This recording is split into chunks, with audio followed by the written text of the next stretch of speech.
Hello, hello, everyone. Welcome on in. It's good to see you all. Thank you so much for coming by.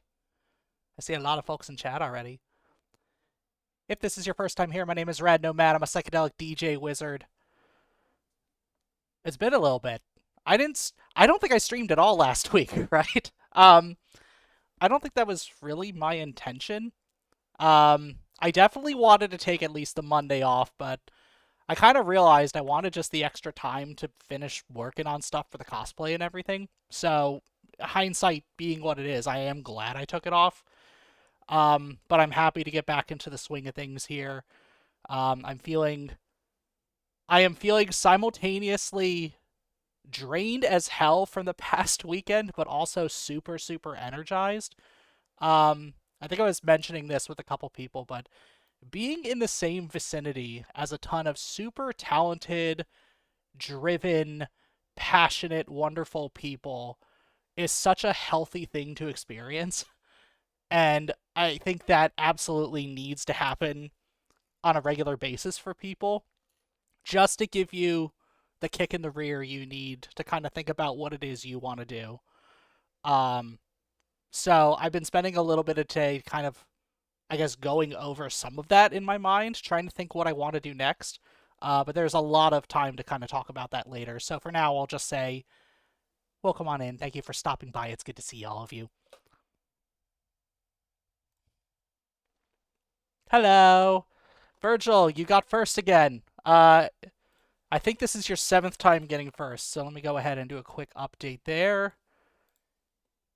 Yeah, that's what we like to see. Thank you for getting first, and thank you for the daily vinyl. Welcome on in, Not So Lonely, and Cap, thank you too for your vinyls.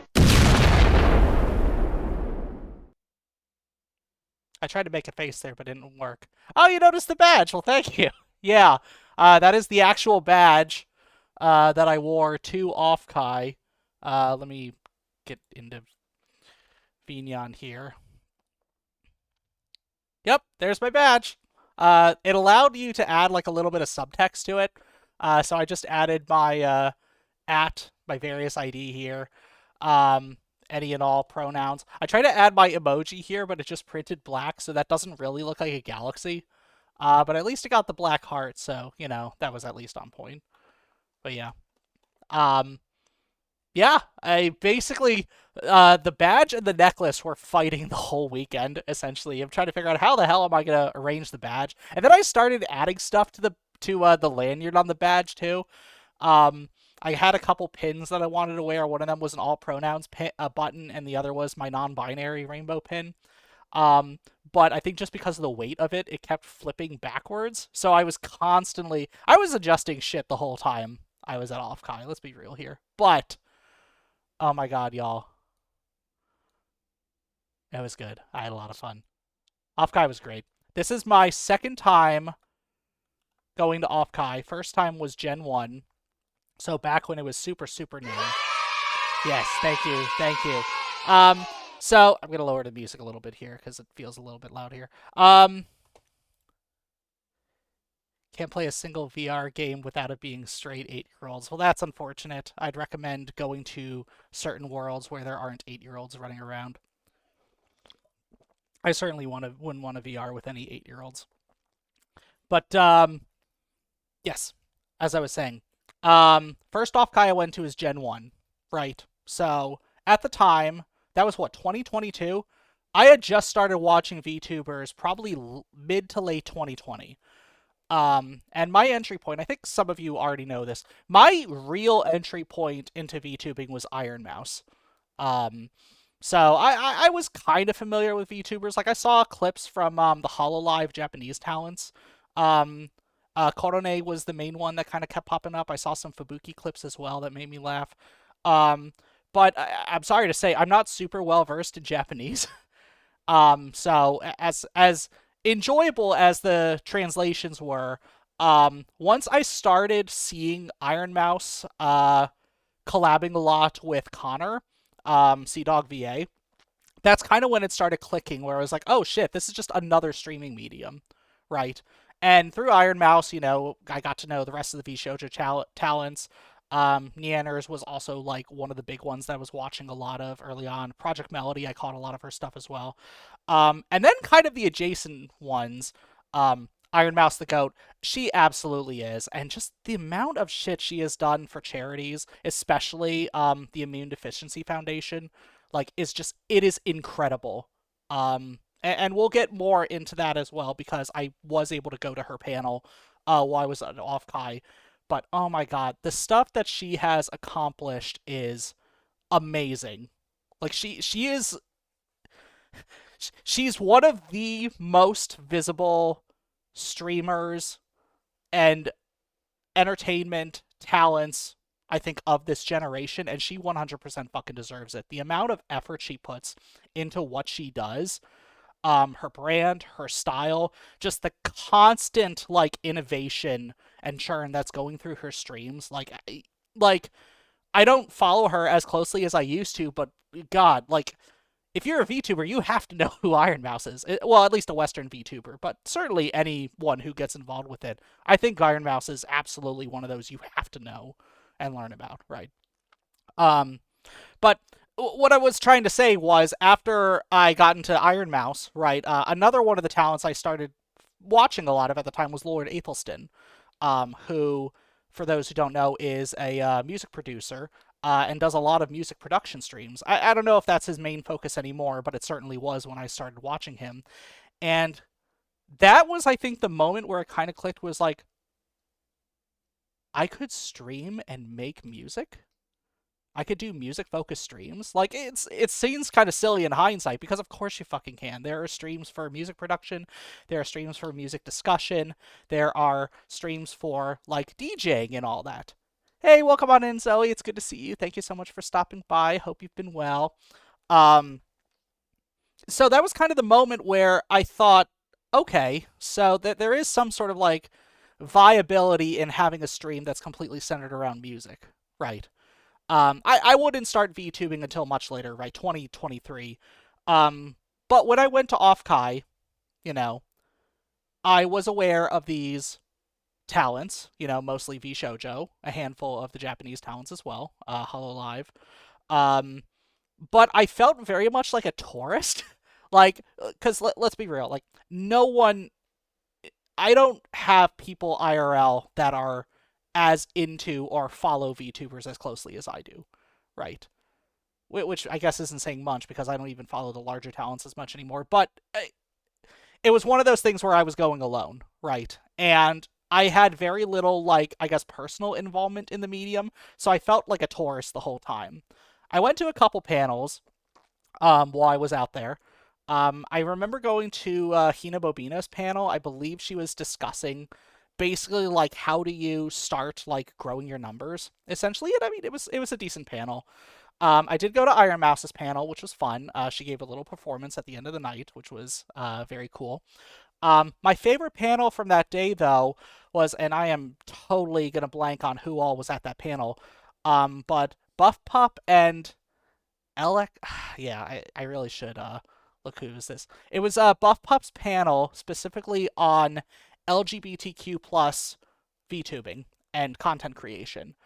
And it was essentially a discussion of here are these four talents that are varying flavors of the LGBTQ community, talking about what the medium means for them in terms of being able to kind of bring in that own personal vibe into the streaming environment, right? And one of the big takeaways that I left with was VTubing is something that a lot of queer people really resonate with because it allows them to kind of explore pieces of themselves that either might be difficult to explore in real life or otherwise be kind of a safe environment to explore it in the virtual world.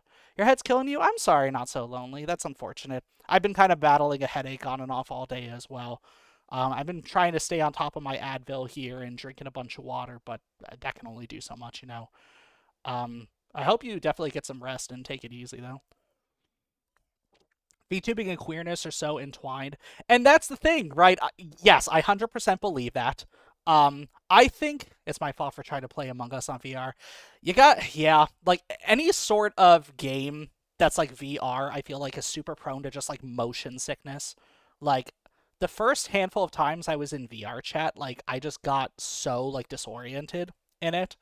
You really got to go in either with like I don't know. I guess there's Dramamine, but that also makes me like hella sleepy. So who knows? Um, yeah, it's not motion sickness; it's the children. Oh, okay. Yeah, that makes sense. That also makes sense as to why you're on a server playing against 8-year-olds. Mm-hmm. Um, where was I going with this?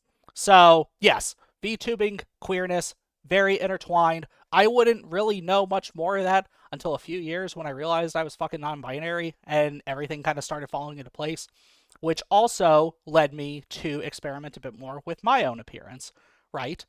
And I mentioned this earlier on Blue Sky, right? Yes, thank you for the heart. Yes, very, very appropriate right now. Um, the way I kind of see my VTubing model is an extension of myself, right? So I don't think it should be a surprise that this form that I'm using. Hello, Char. Welcome on in. Thank you for the lurk. It's good to see you. Char, you still owe me a vinyl. I think you owe me a vinyl at least. And speaking of which, Char is the one who designed the outfit that I'm wearing here. We haven't quite gotten to the Offkai pictures yet. I'm building myself up to it. Um, but what I was saying, right, is this VTubing form is an extension of me, but it's also an opportunity for me to try out, I guess, certain ideas I have and see how they look on this model. And then what I'm noticing is that's also been influencing what I'm doing IRL, right? And some of it is, I think, a conscious effort, right? Like, I would go shopping and see a jacket that looks like the one I'm currently wearing on my model and go like, I should get that because I already know I look good in the VTubing world with that jacket. And then I see a hat that's like a cowboy hat with some gold trim. I'm like, I know I would look good with that because I look good wearing a hat in the VTubing world, right? So it's just kind of it's been kind of this feedback loop where I would put something into the rad model, and then the rad model would put something back into me, and then we're just kind of doing this to each other forever and ever. And I'd like to keep doing that. Be certainly beyond. I have no idea when I'm going to switch to another model, but I would love to keep exploring that and do something more with that regard. Like use this VTubing model as an opportunity to try out new appearances, new clothing, just different presentation styles, and then see what that does and how I can keep up with it, right? And that's what got me really excited about Offkai this past weekend was I have not ever cosplayed before. Never. I had to think about that briefly, but no, I have not cosplayed before. I don't think I've even been to conventions before Offkai. Now I think about it, I still haven't been to any big anime convention. I've never been to TwitchCon. I don't know if I'm gonna go to TwitchCon. It was on my list for a while, but I always hear horror stories about it. I think I'll just stick to Offkai. Cosplay is so fun. Yes, 100%. As someone who just started cosplaying for the first time this weekend, 100%. I had a blast wearing it. Lot of effort went into it.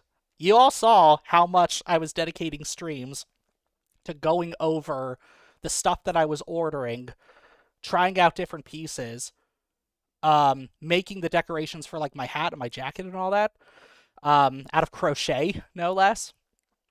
Which, by the way, crochet I think was the push I needed to actually like commit myself to actually doing the cosplay. Um, because when I first started seeing the cosplay tickets, I thought there's no way I'm going to be able to do the patterns, right? Like I have no idea how I'm going to do that. Do I print it? Do I have someone specialty make it? You look so amazing at Offkai, such an amazing outfit. Thank you, Zoe. I very much appreciate that. Um, I'm super. I feel like a broken record saying it. I am so fucking happy with how it came out. Um, we'll go ahead and get into the pictures. I think in just a bit here. Um, but yeah, just kind of wanted to leave it at that. I wasn't able to do every little detail as close to the model as possible. My purple glasses, I was not. I kind of dropped the ball on. I had an idea as to how I was going to do them. I was going to put purple film over an older pair of glasses, but that didn't work. It just kind of fell apart and didn't really stick super well.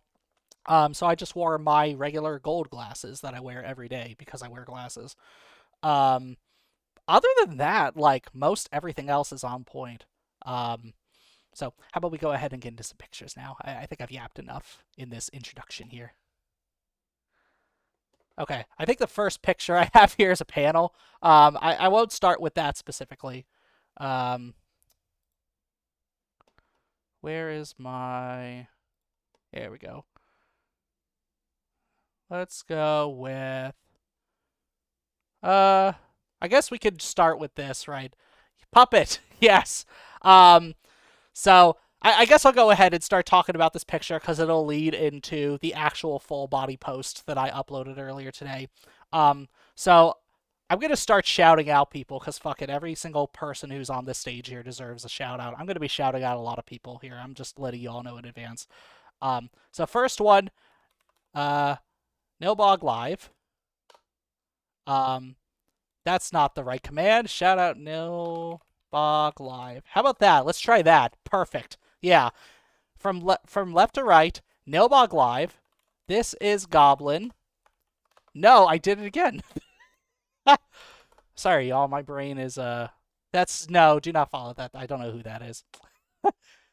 eh, it's not a VTuber stream without Scuff, right? Which was also something that we talked about heavily. On that. I don't know who that is. You could follow them if you want. I don't know what kind of content they make, but let's see. Out of practice. Yeah, I'm not that out of practice, right? Like, I didn't think I was. This is Gob. Is that his name? This is Gob. That's his name. So this is Gob. Yes. Go follow him. He's the one you should follow. His stuff is super fucking cool. So, Nilbog and This is Gob were both animators. They are animators. They worked on the 2020 revival of Animaniacs. That was one of the projects they worked on. Nilbog kind of has a more like 3D kind of style. He reminds me a lot of like what like Nintendo 64 or like early PS2 graphics kind of look like. That kind of polygon style of walking around. But he's just kind of a goofy ass metal goblin. And then This is Gob, or I guess just Goblin is his name, is more of a traditional 2D animation. So it's very, very cool stuff, super dynamic. And the whole purpose of this panel, right? Go ahead and just the volume on this a little bit. Actually, I'm gonna go ahead and get into some music here so I don't have to worry about the songs here. But so this panel was called VTubing Outside the Lines. It was one of the highlights of my weekend, and the whole point of it was these four streamers. Let me finish this up. Nilbog Live. This is Gob. Big Nose Bug. There's no way I can screw that up. And Miss Lala. No, that's not it. Is it Miss Lala VT? Miss Lala. It is Miss Lala VT. Haha! Go follow her. All four of these. Very involved in animation. As you can probably clearly see, right, their style of VTuber is not the anime style, right, which is kind of the popular version, right, the one that originally started with Kizuna Ai, that Hololive and Niji Sanji and Vishojo all kind of like continue to build on, right? All four of them are different variations of animation, right? 3D animation, Western 2D animation, and all of them take inspiration from essentially different forms of Western animation, right? So, the stuff that these four are doing is so damn innovative, right? And that's going to be a very common theme with so many of my favorite panelists this time around, which is there is so many cool fucking projects that are happening, right? People who just came in from like some sort of like animation background, wanting to see what they could do in the space of VTubing and just trying to do something a little bit different, right? So, do you think you've seen Art of Nosebug before? You probably have. I mean, I know she's I was about to say, I've seen her stuff blow up on Blue Sky a lot of the streamers that I follow are also like super big fans of hers as well. So I think that's how I got exposed to a lot of her stuff. I guess I'll go ahead and use that opportunity to jump to the picture I got with her, which also has my cosplay in it right there. So, if I can just line myself up here, there we go. Okay. So, anyway, big nose bug right there. Me. When I when I still had TikTok, I saw clips of her all the time. Yeah, I was about to say, like, I think she makes. It wouldn't surprise me that all these VTubers like make a ton of shorts, and are super very much able to kind of spread those around and everything. Art is so rad, pun intended. Rad. Yeah. Aren't those boots fucking cool? I briefly had this idea that I was going to spray paint the metal on them gold. And I decided at the last minute not to because I didn't want to ruin a perfectly good pair of goth boots that I don't have. Um, I want to be able to wear those boots more often. So like, you know what? Also, you know what? Those boots were actually pretty fucking comfy the whole weekend. Like, yeah, my feet are so sore even right now. Um, but those boots, um, that they are like perfectly sized for me, so I didn't really have any problems like putting them on or taking them off. The big problem is that they are like 3 inches tall, so I was constantly in danger of rolling my ankle. So I basically just had to move slow the whole weekend. But other than that, it was good. Um, so yeah, I don't really know where I was going with this, but yeah, there's my cosplay. So as you can tell, most of the features are pretty similar here. I don't have any dye in my hair. I tried getting like a temporary hair chalk hair paint type thing, um, but it brushed out pretty damn quick. So I don't know. I didn't really mess with it after that. Like I would put it in my hair, and then I had style my hair, basically just like comb my bangs out, give a little bit of floof on the front, and then suddenly the paint's gone. I'm like, what the fuck? So did do that. I did, however, put makeup on. Um, when I first put this cosplay together, I was honestly, and this is gonna sound so fucking silly in hindsight, I was honestly thinking of just doing the cosplay one day, like like a Saturday, right? Because I was like, oh, it's gonna be so much effort to put everything on, and what if I overheat? What if it gets too hot for me to walk around in? Y'all, I had so much fun. I decided to put it on Friday. Loved it. The heat wasn't that bad. Yes, it was uncomfy at times. I had to walk around with a fucking fan the whole time, just to make myself just to cool myself down. But you know what? It was totally worth it. I loved it so much. I wanted to do it the next day. The makeup was a little bit tedious to put on. So my wife has been out of town this past week. So she had basically just one evening right before she left where she was going to teach me how to put makeup on.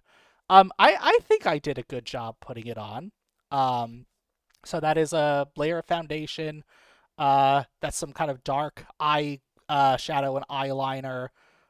There's very, very little contouring and blush on there as well. And then there's black lip stain. Right. So which I was constantly applying throughout the day as I would eat food. I basically had a system where I would put lip stain on in the morning and then eat lunch at around like 1 to 2 and then go straight to the bathroom to put more lip stain on and then I would eat like kind of a snack for dinner and then I would put more on and that was the end of the day. So I was staying on top of that shit. Um, That's how you do it. Exactly. Yeah. And I even had like makeup remover wipes on me as well on the off chance like it completely got fucked up and I just had to take it off. My thought process was like I don't really give a shit if people take pictures of me either in or out makeup. I figure if I'm dressed up as rad here, regardless of how my face looks, like I'm comfortable getting photographed in that way. But I am really glad I was able to make the makeup last as long as I did. Oh, I also got a setting spray because I was convinced that my face was just gonna melt throughout the day. And I don't think it really did. It stayed on pretty well. Like the only time it started coming off is when I would like rub my face, which I try to keep at a bare minimum. Um yeah. Also, Big Nose Bug is very sweet. I am so glad I had the chance to meet her. Um so For those of you who did meet me at Offkai, you might have gotten a crochet heart from me. Uh, I ended up making 20 of them for the convention. I did end up giving all of them out. It was basically a kind of a case where I would go see or try to meet up with a streamer, and then I would meet kind of their group of friends and be like, okay, well, you're all getting hearts now. So it worked out pretty well. I wasn't sure if I was going to need to make more beforehand, but I think I had the right amount. Although, hindsight being what it is, y'all, there was a whole table of just like free swag outside of Artist Alley, which just had various like business cards and stickers and just advertisements of different services and all that. And I'm kicking myself. I should have fucking printed out business cards to put on, or at the very least, put my name on the crochet hearts. So I don't know. Something to think about for next year. I'll probably do like a business card or a sticker type deal. Um, I'm not sure if I want to change up my logo or not. I think I'm getting ahead of myself. I do like my logo as it is, but it's kind of on my mind. Something. Do I want to change it? Do I like keeping it as it is? Who knows? But anyway, so that's me with Big Nose Bug. I am so glad I got the chance to meet her. I got to meet two of the others as well, Nilbog and This is Gob. Unfortunately, by the time I was done meeting the three of them, I wasn't able to locate Miss Lala, so I never got the chance to meet her. But all four of them did a fantastic job at their panel. Um, Lots and lots of fun. Um, let's see, what other pictures do we have here? Uh, Brief picture of some of the swag I got. So this was on my lanyard the whole time. Like I said, the non-binary flag and the all pronouns button are pretty standard fare here. On top of here is my first piece of decora, courtesy of one Star Prism, who I was super, super excited to meet this weekend. So glad we got the chance to catch up. I ended up meeting up with both her and her friend Paya VT, as well as a ton of other kind of streamers that were all kind of hanging out together. All of them incredibly sweet people. Prism's goodie bag had this piece of decora in it, so I'm like, well, I have to wear this now. Like, might as well wear it, if I have it. It's super cute. I'd love to find other places or like other situations to wear this in. I don't know if I can make it a daily thing or not. I don't think it'll go with my work outfit, but we'll see. Let's see. Oh, so one other thing, and I'll go ahead and talk about this photo here. So this is Byzantine Rose. So I miss Byzantium Rose. Excuse me, I accidentally mispronounced her name. Byzantium Rose. Um, so isn't that such a cute cosplay? Yeah, I guess it's I guess part of like the blockhead community, which I'm not super duper familiar with. Here, let me move myself out of the way here so I'm not stacking on top of each other. Um, so I'm really glad she had us get this picture taken with us together because unfortunately after the convention ended, I lost all of the ribbons that are attached to my badge there. Um, so we can use this opportunity to go in and kind of look at those badges. Hang on one second.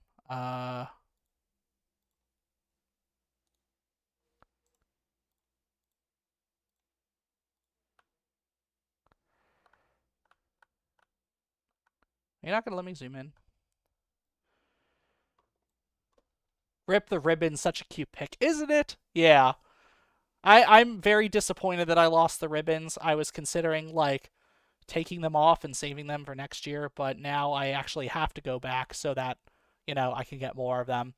Um, so I don't know if I can zoom in anymore. I really should be able to zoom in. Wait. I know what I can do. I know what I can do. Nope.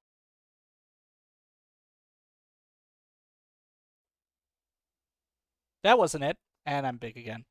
Let's try this. This is what I actually wanted to do.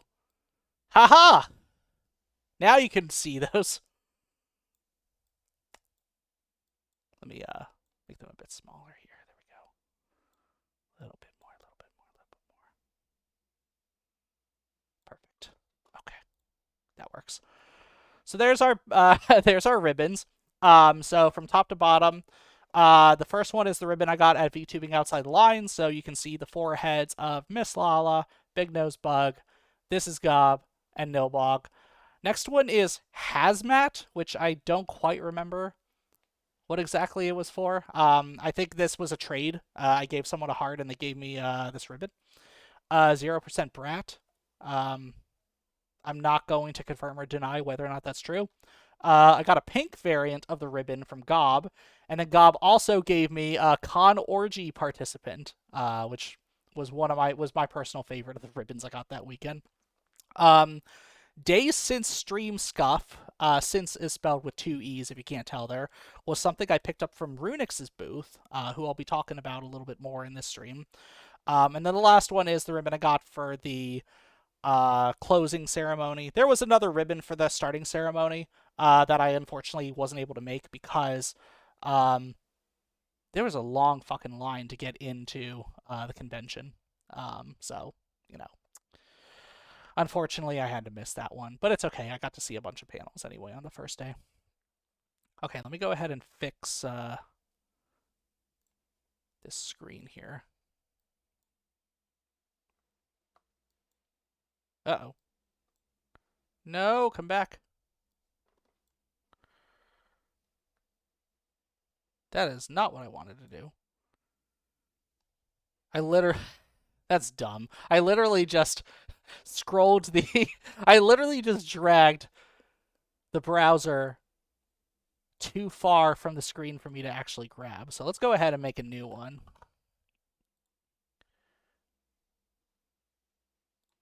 There we go.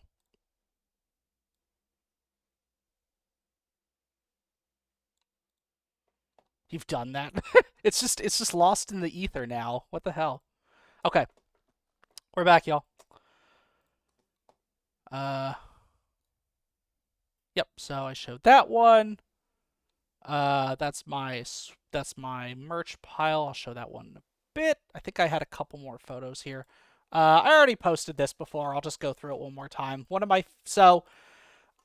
way that the convention was laid out, right? And I realize I don't have a map to show here. I think I mentioned on Blue Sky, I didn't really get a lot of photos of the actual convention layout itself, right? I kind of figured so many people are at Offkai, you're going to get a decent idea, hopefully, of what the inside of the San Jose Convention Center looks like.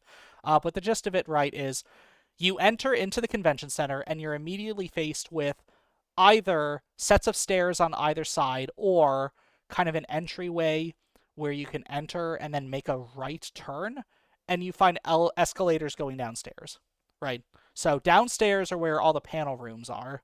So panels 1, 2, 3, and 4.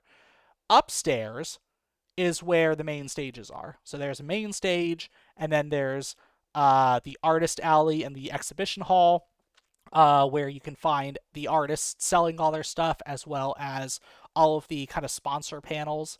The sponsors tables where they're like advertising stuff at you. And then there's the atrium, which was used for kind of like some games. There was like a treasure hunt out of there, as well as a couple food options as well. I need the bear one. Yo, that bear one is fantastic. I got a bag of that one. It's so good. They just let you keep taking samples. It's great. I already had my coffee that morning, and they're just like, yeah, have as many samples as you need. I'm like, bet. So I tried each of them. All of them very good. The Barely Awake was definitely my favorite. Easy Peasy Lemon Squeezy was very tasty as well. I have never had anything like the Cherry Sakura flavor before. I was just like that's a coffee flavor. It was a little jarring at first, but it was good. Like, it was super sweet. And then the espresso blend was really good. Very, very smoky and dark, which I appreciate. But the bags I actually ended up getting were, if the image loads, Barely Awake and Mind Your Damn Business, courtesy of Horatius the Dwarf. I had a cup of that this morning. It was fantastic. I made it a bit too strong, but it was fantastic. Super, super good. I love coffee. I'll drink it black. I don't give a shit.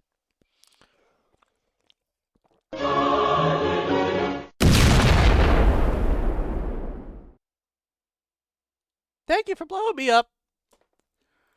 What else we got here? This is the only other panel picture I got, which is Iron Mouse and Anarchy. So Anarchy was one of the special guests from Gen 3. She does VTubing as well, but she's also a cosplayer. And she's actually cosplaying effectively her model essentially here. And yeah, this was kind of the format of the panel was Iron Mouse was up on a big TV and then Anarchy was kind of sitting in this chair out front. They shot the shit for a little bit and then opened it up to questions. Um, my bit, I mean, it was very enjoyable. You know, obviously them cracking jokes and Iron Mouse has fantastic energy throughout all this. But my favorite part about this was just so many people coming up and basically saying how much of an inspiration Iron Mouse is to them.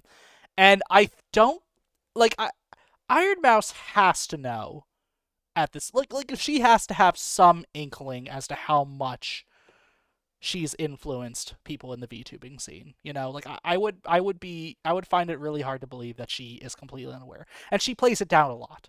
You know, like she is 100% the type of person to go, no, not me. She was making jokes the whole time. She's still a small streamer.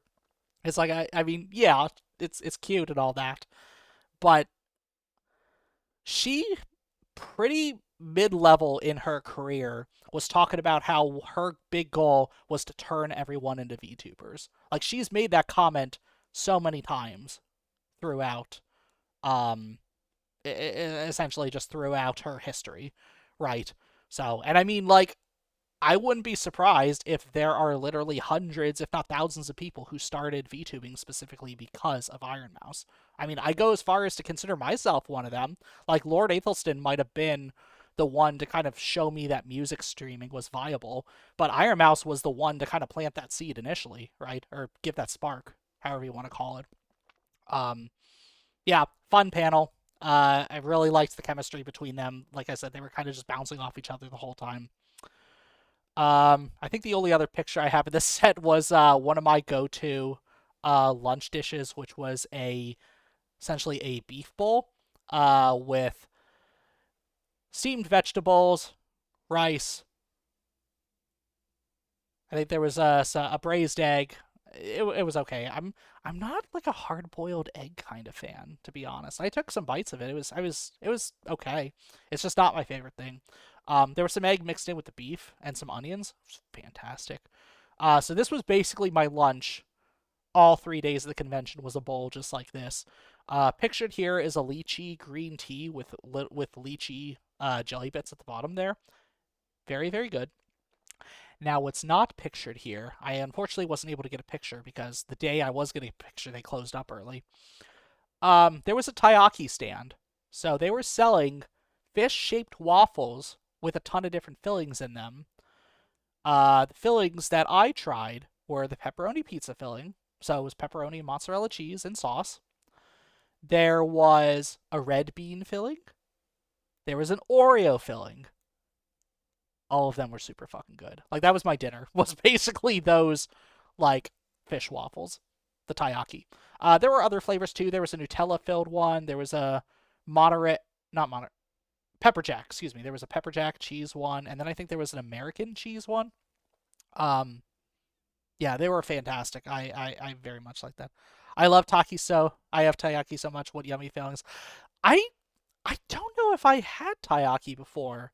Like I feel like that's one of those things I should have tried just because it's like a very I feel like it's a pretty popular and easy to make street food. I feel like I had to have been exposed to it. I just can't remember.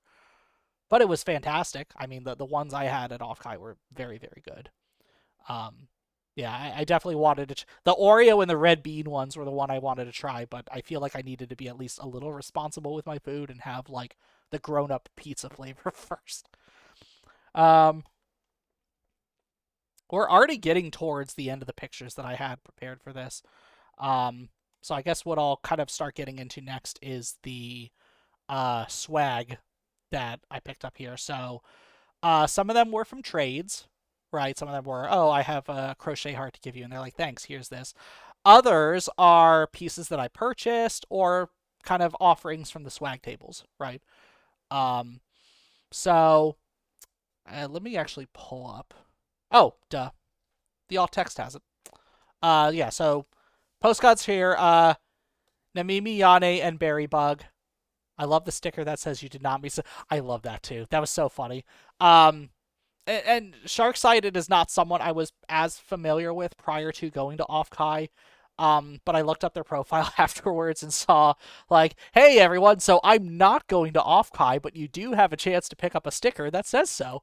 So yeah, Shark-Sided is someone that I famously did not meet at Offkai. I'm very happy about that sticker. It's such a good sticker in the collection. Um, yeah, so a couple postcards I picked up. Some of them, two of them were from panels. The two goodie bags, though, that's where it's at, right? So you can see star prisms right there with the colorful rainbow motifs. That sticker is very, very shiny. I like it a lot. And then there's the piece of decor I got. She also gave me this, like, translucent, like, bear ring, which is kind of fun. I haven't tried it on yet. It looks a little small, so I might have to put it on my pinky finger. Um, Paya VT also gave me a bag. Let me go ahead and shout her out. Paya VT. No way I could screw that one up. I like the iClone card. I still don't really know what that means. I don't know if I should know what that means at this time, but that's kind of like if you go to her streams, like everyone's gonna be cloning. Um, I like the rubber ducks I got. I was chatting with someone over lunch, and as he was leaving, he's like, "I want to find the perfect duck to give you." He's like, "I found this one," and he gave it to me. He's like, "It's got a little bit of purple on it." He's like, "I feel like this one is the closest to you." I'm like, I could get down with that, the purple. I don't have a mohawk or anything, but I respect it. And then there's a little baby one here too. Coffee is here.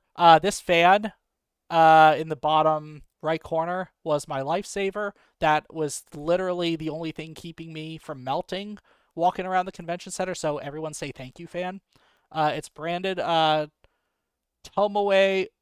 Umani, I think, is the VTuber here. I'm sorry, I don't know big VTubers. But it's a cute fan. I liked it a lot. That was literally the first booth I saw at the exhibition center was Tomoe's booth, and there was a bunch of swag out front, and it was like, take one. I'm like, this fan is free? For free? It's kept me cool literally the whole time. It was great. Um, oh, sorry to go on a diversion here, but I did want to say, um, in Artist Alley and the exhibition hall, because it was all one big room, there were a bunch of VTubers roaming around. And I don't mean streamers, like, who attended the event and got dressed up and met with people. I mean there were robots just rolling around, not just in the hall, but also kind of outside in the convention center as well. There were VTubers, like, piloting little robots and basically meeting with fans all over the place. Constant, every single day. Yeah, so I had heard a couple cases like that, and I mean, there were some artists that also had like booths set up where they were like their VTuber model was there, like selling you the stuff. But no, these were cases where either certain companies were essentially hosting their streamers and having their streamers go out and meet people at the booths, or they were piloting robots and driving them around. And I actually got to meet two of them in robots, two streamers that I follow. Let me go ahead and shout them out. Sweet Bun Biscuits. I hope I spelled that right. Yes, I got to meet her briefly. She was very sweet. I'm really happy I got the chance to run into her. And then Jonas is water.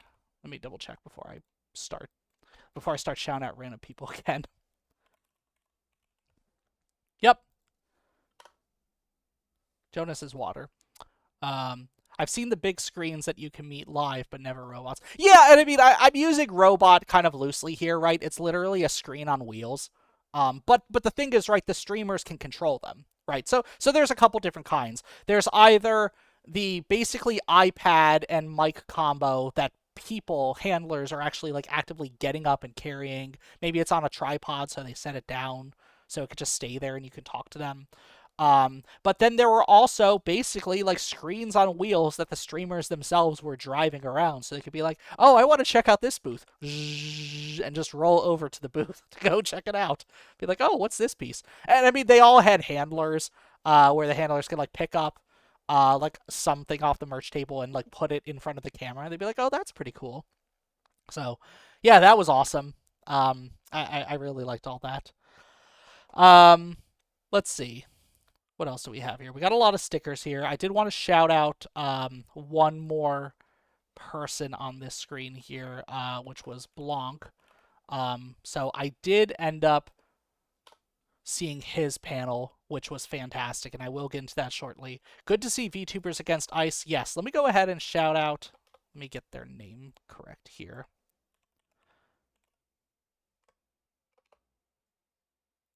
Oh, what is their streaming name? Aha! Nethier AI. Yeah. So I did get the chance to meet up with both Blanc and Nethier at the convention. Both of them were incredibly sweet. It was fun chatting with them. I'm really glad I was able to pick up that VTubers versus Ice sticker. I saw that they were carrying around a few of them on Blue Sky and wanted to make sure I at least got mine. I applied to their thing the other day. Did you now? Awesome. I really need to apply to stuff that they're doing. I want to get more involved in like charity streams and stuff. Um, and especially for like something like that.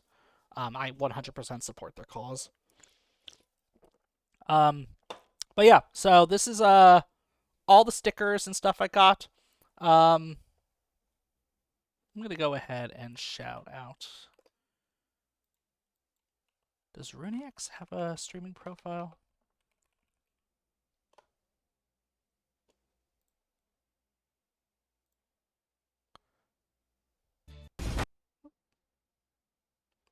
Okay, they do stream. Yeah.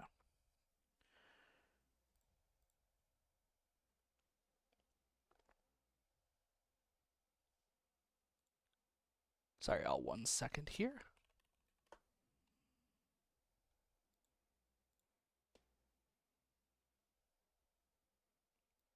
Just making sure I'm crediting them properly here.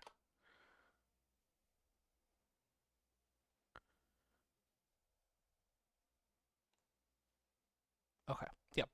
Yep. So, yes. So Runix, I was able to pick up some swag from as well. So she has two keychains here at the bottom. One of them is Big Nose Bug. The other is Fallon from Dungeon Meshi. I got a bunch of stickers from her as well and a couple cards.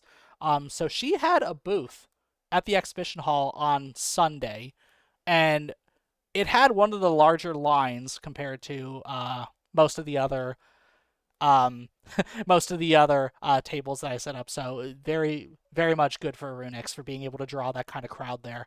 But her stuff was super high quality. Like just all like I mean, look at them. They're super cute keychains. There was obviously a lot more than just some of these. I think she had some Project Hail Mary keychains. She had a few other kind of like VTubers, kind of on that same vein of Big Nose Bug here. She had a ton of stickers as well. She was giving out ribbons if you like bought like a certain amount, which is how I got my days since stream scuff ribbon on my badge. Yeah. So, and she was also incredibly sweet. Everyone at this convention was sweet. I was super glad to be able to talk with and meet as many people as I did. Um, I guess we'll briefly go through a couple pieces of swag. I did want to talk a little bit about the panels, but maybe I can kind of do that while I start getting into the actual co-working piece of it, because I did want to start that soon. Um, like I said, a lot of people would leave out like stickers or cards at the swag table. So unfortunately, I wasn't able to meet anyone here.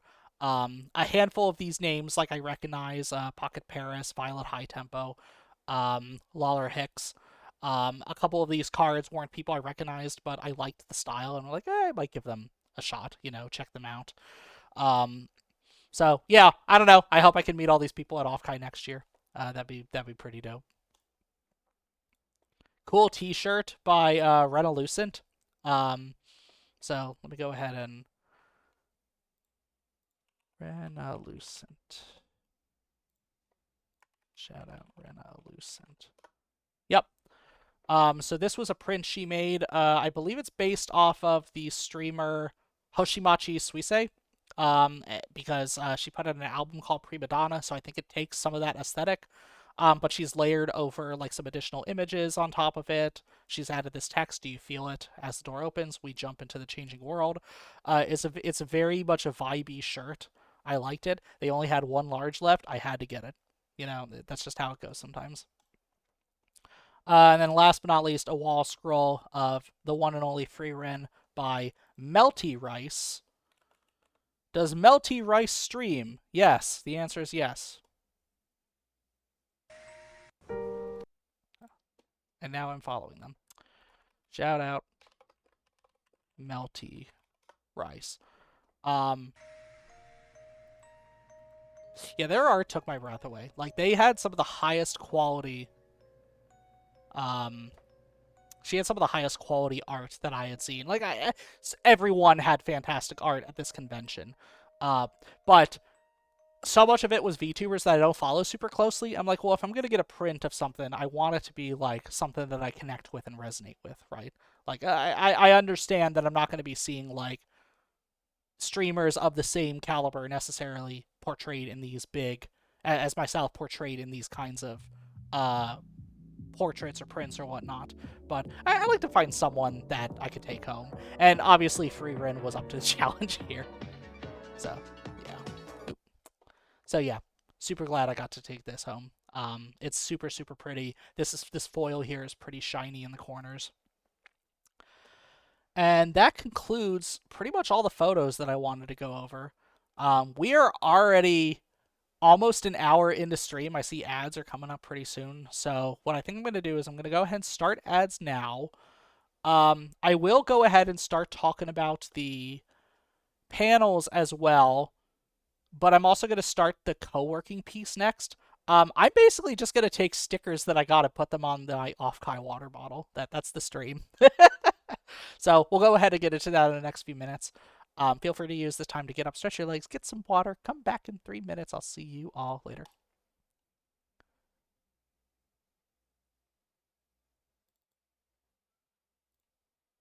Boop.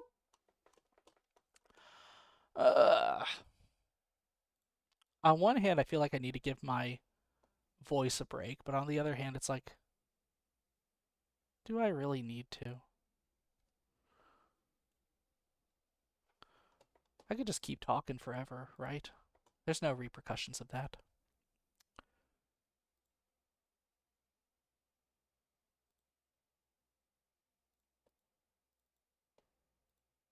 Bum, bum, bum, bum, bum, bum, bum, bum, bum.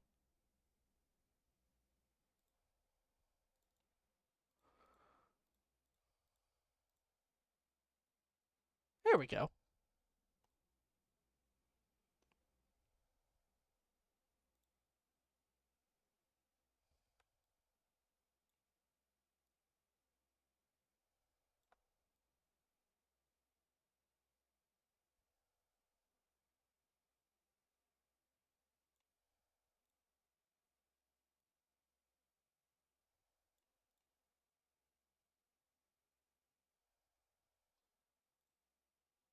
There we go. I'm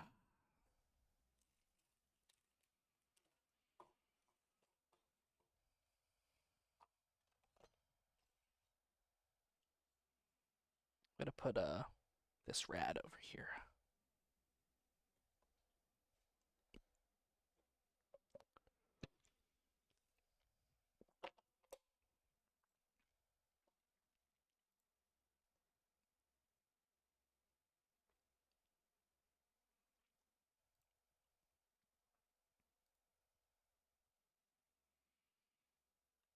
Hell yeah. This is a pretty safe album to put on when I'm just going to be doing a lot of talking, because it's like over an hour long,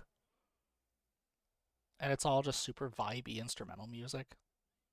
I like Grammatic a lot. I still have not seen Grammatic live. I still haven't seen him live. I need to fix that.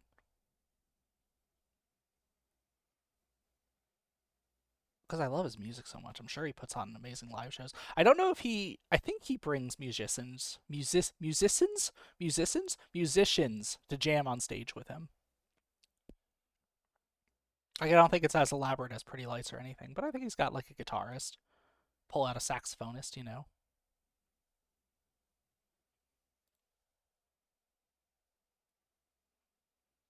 Okay.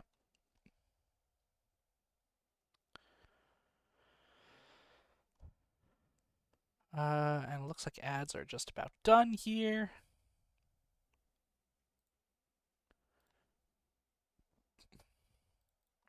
Hello, welcome back from ads, everyone. Let's go ahead and get into it.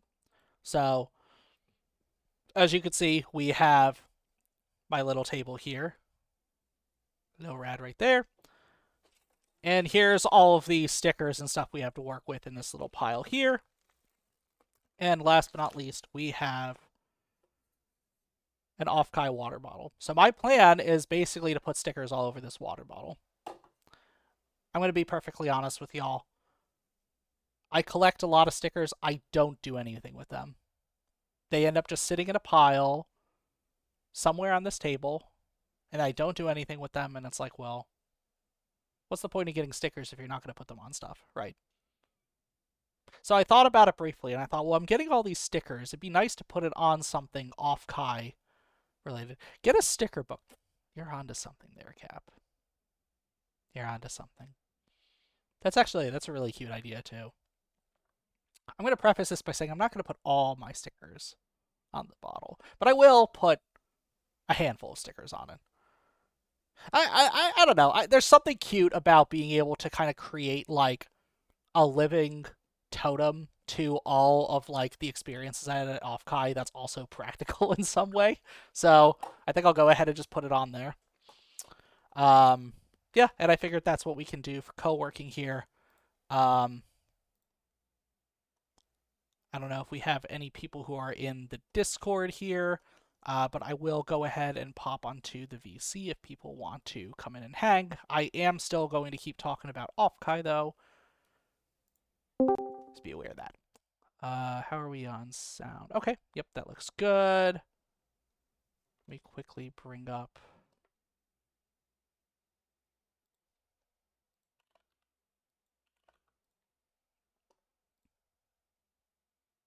I gotta log into Reactive.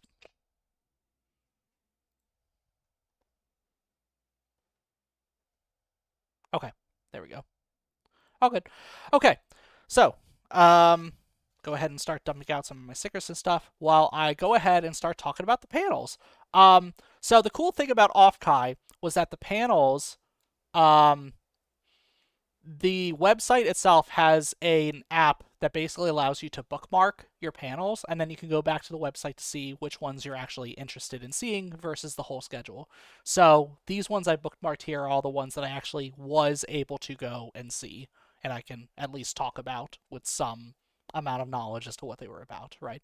So the first one I went to was Live 2D Rigging for Dummies. So this was hosted by two Polish VTubers. I am so sorry. I'm probably going to be rough. It's probably going to be rough pronouncing these. Alicia Delotano and Dianco Lastrea.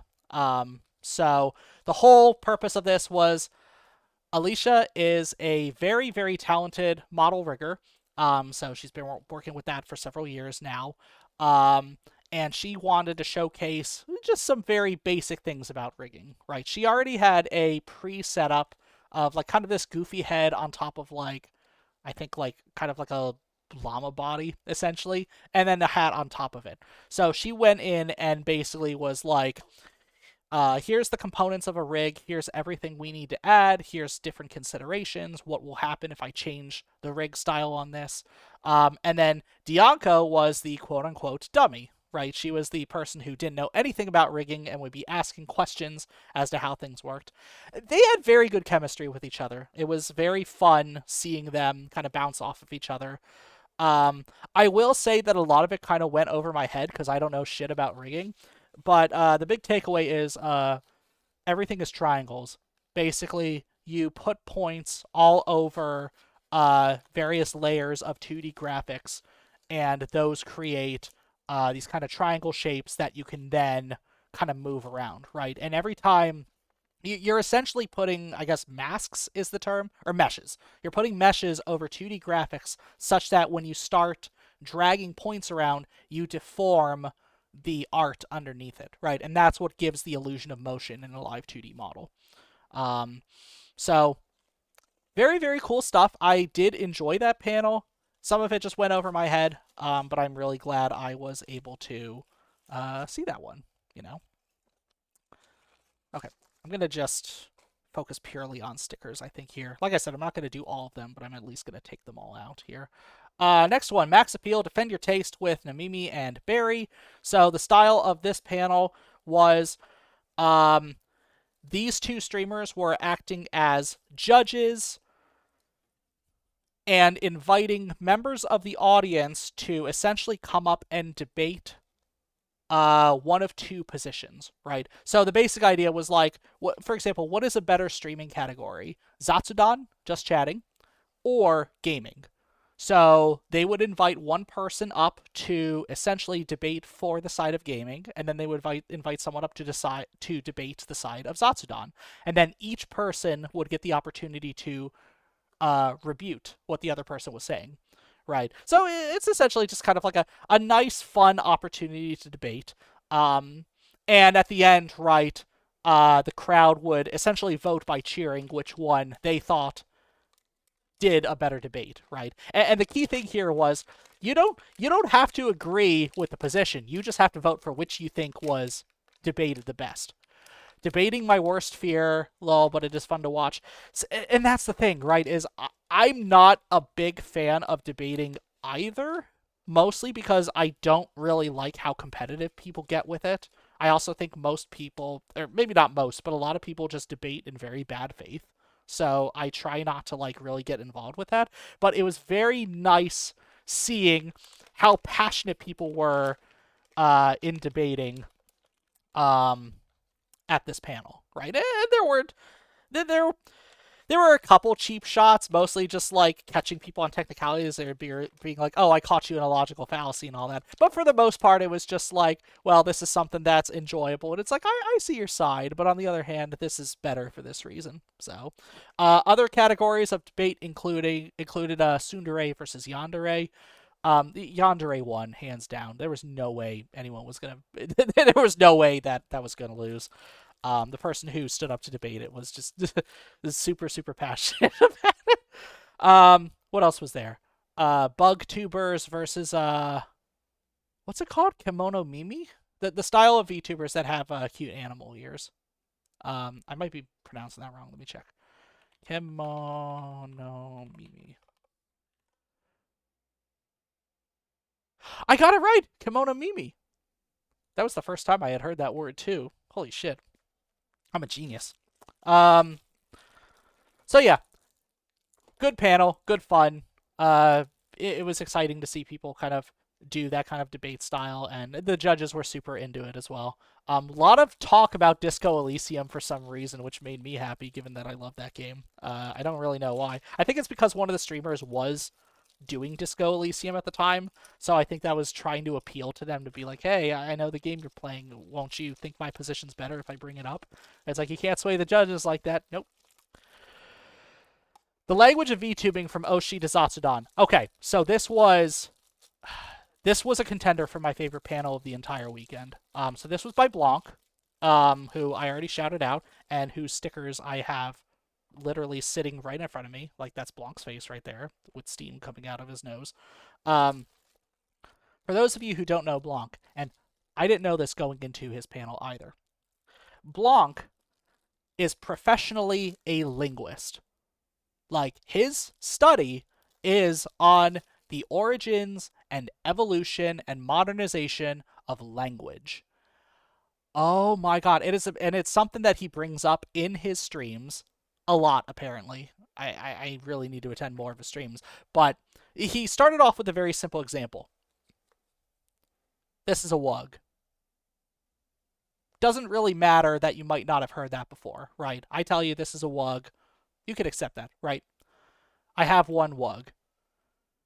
What happens if I have two? What do I have then? I have two wugs. And that was the first point he made, which is like, how did you know that the plural version of wug is wugs? You've never seen a wug before. You never heard the wug, but you heard of the word wug before. How did you know there's two of them? The wug is going to be the first sticker I'm putting on, by the way. How did you know that two wugs is wugs, right? So that's the whole. That was essentially kind of like the start of it, which is there is so much kind of internal processing that people are doing in order to apply language to things they hadn't heard before, right? There's a lot of kind of internal mechanisms that are going off of. There was a term he kept using that I'm completely blanking on right now. Um, some sort of morphology, I think, which is essentially like the ability to apply language to words that you haven't heard before in order to create something that you can discuss, essentially. So this whole panel was based on where did the words that we use in VTubing come from, right? So like, what did the concept of Oshi come from?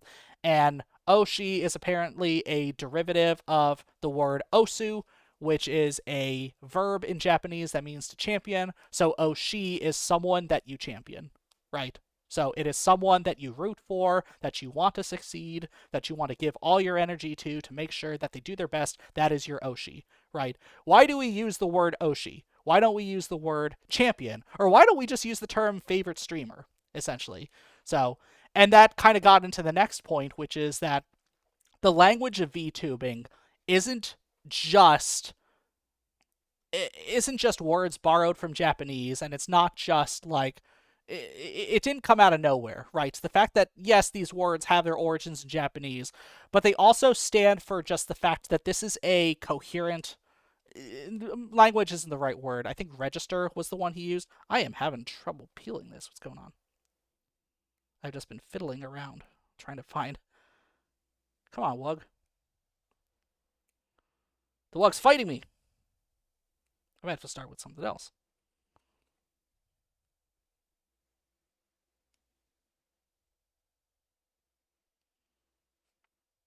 Okay, seriously, this Wug is giving me trouble. Um,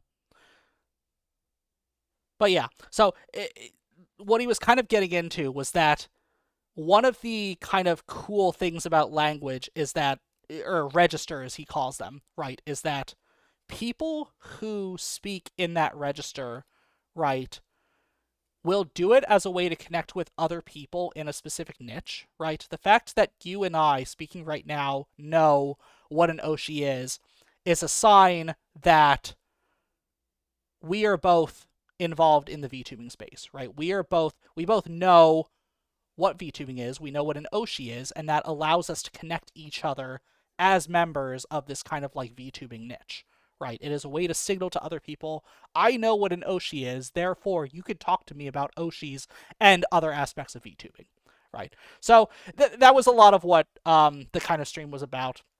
And he would talk about other cases where there are like words that are borrowed from Japanese into English or things that were borrowed from English back into Japanese. So something really funny that I learned, I had no idea that this was a thing. You know how in English people will just type things like LOL like in chat, right? To show that they're laughing at something. Apparently in Japanese, they type a bunch of W's. I actually didn't know that. Um, but what someone pointed out is that if you put these W's all next to each other, it's like a reverse dog whistle. I guess a little bit, yeah, pretty much. But it's like, I guess it is in a sense a dog whistle, but like it's a good dog whistle, right? It's a dog whistle in the sense of you are attracting attention to yourself, in the sense of being like, hey, this is something that I'm aware of, I know, and if you're a part of the in crowd, you're gonna know it too. Um, but yeah, the WWW is apparently laughing, but someone pointed out that those W's just look like a bunch of grass, and the Japanese word for grass is kusa. So what you'll see in some Japanese streams are people saying kusa, which is essentially just saying grass. And apparently Japanese streamers have seen this enough times to know that means that someone is laughing, even though it's like the goofiest way of saying that you're laughing. Um, yeah, this was such a fucking fun panel. It was easily in my top list of panels there. And I got the Wug on too, by the way. So congrats, Blancs Wug, you're the first. I want to put on something from this next. I really like this sheet here. This is Miss Sinclair VT, who I'm not very familiar with, but I do like Fuck My Stupid Baka Life. That's pretty good. I'll probably put that on the bottle. I might put her holding the trans flag on the bottle too. Junie, welcome on in. It's good to see you. Thank you for stopping by. I hope you've been doing well. We are decorating my water bottle with stickers. I literally just put the first sticker on.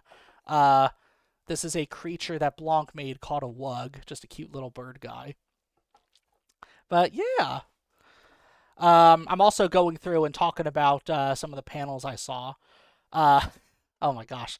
So the next one, Vivi Chan's Black Market Maid Cafe. Okay, so this was definitely the raunchiest of the panels that I saw. And here's the funny thing is that there were several 18 and up panels at this convention. This was not an 18 and up panel for whatever reason. It probably should have been, but it wasn't. Um, so the whole purpose of this panel was you would enter a raffle. So basically, there was a maid cafe at Offkai. Let's start with that. There was a maid cafe at Offkai. I didn't get into it. I didn't even know there was one, and then I ran out of time. Not that I won't say like I have no interest in it, but it was one of those things like I kind of didn't really prioritize, and then by the time it was all said and done, like there were no more tickets left. So it's like, okay, well, I missed that. It's fine. So this panel was basically like, there we go. So this panel was basically like, well, what if you missed tickets but still wanted to go to a maid cafe, right? So you could come here. You could, hey, it's the Offkai goer. Hey, it's the other Offkai goer. Welcome on in, Jonas. It's good to see you. Hope you're doing well. Thank you for getting your daily vinyl. I'm in the process of putting all the stickers that I got on this water bottle here. Here, let me go ahead and give you a shout out too. Jonas is water. I might have already shouted you out one time at this stream because I was shouting out a fuck ton of people earlier.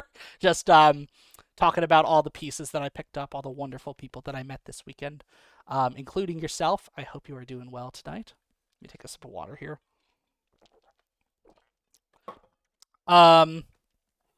Anyway, Black Market Maid Cafe.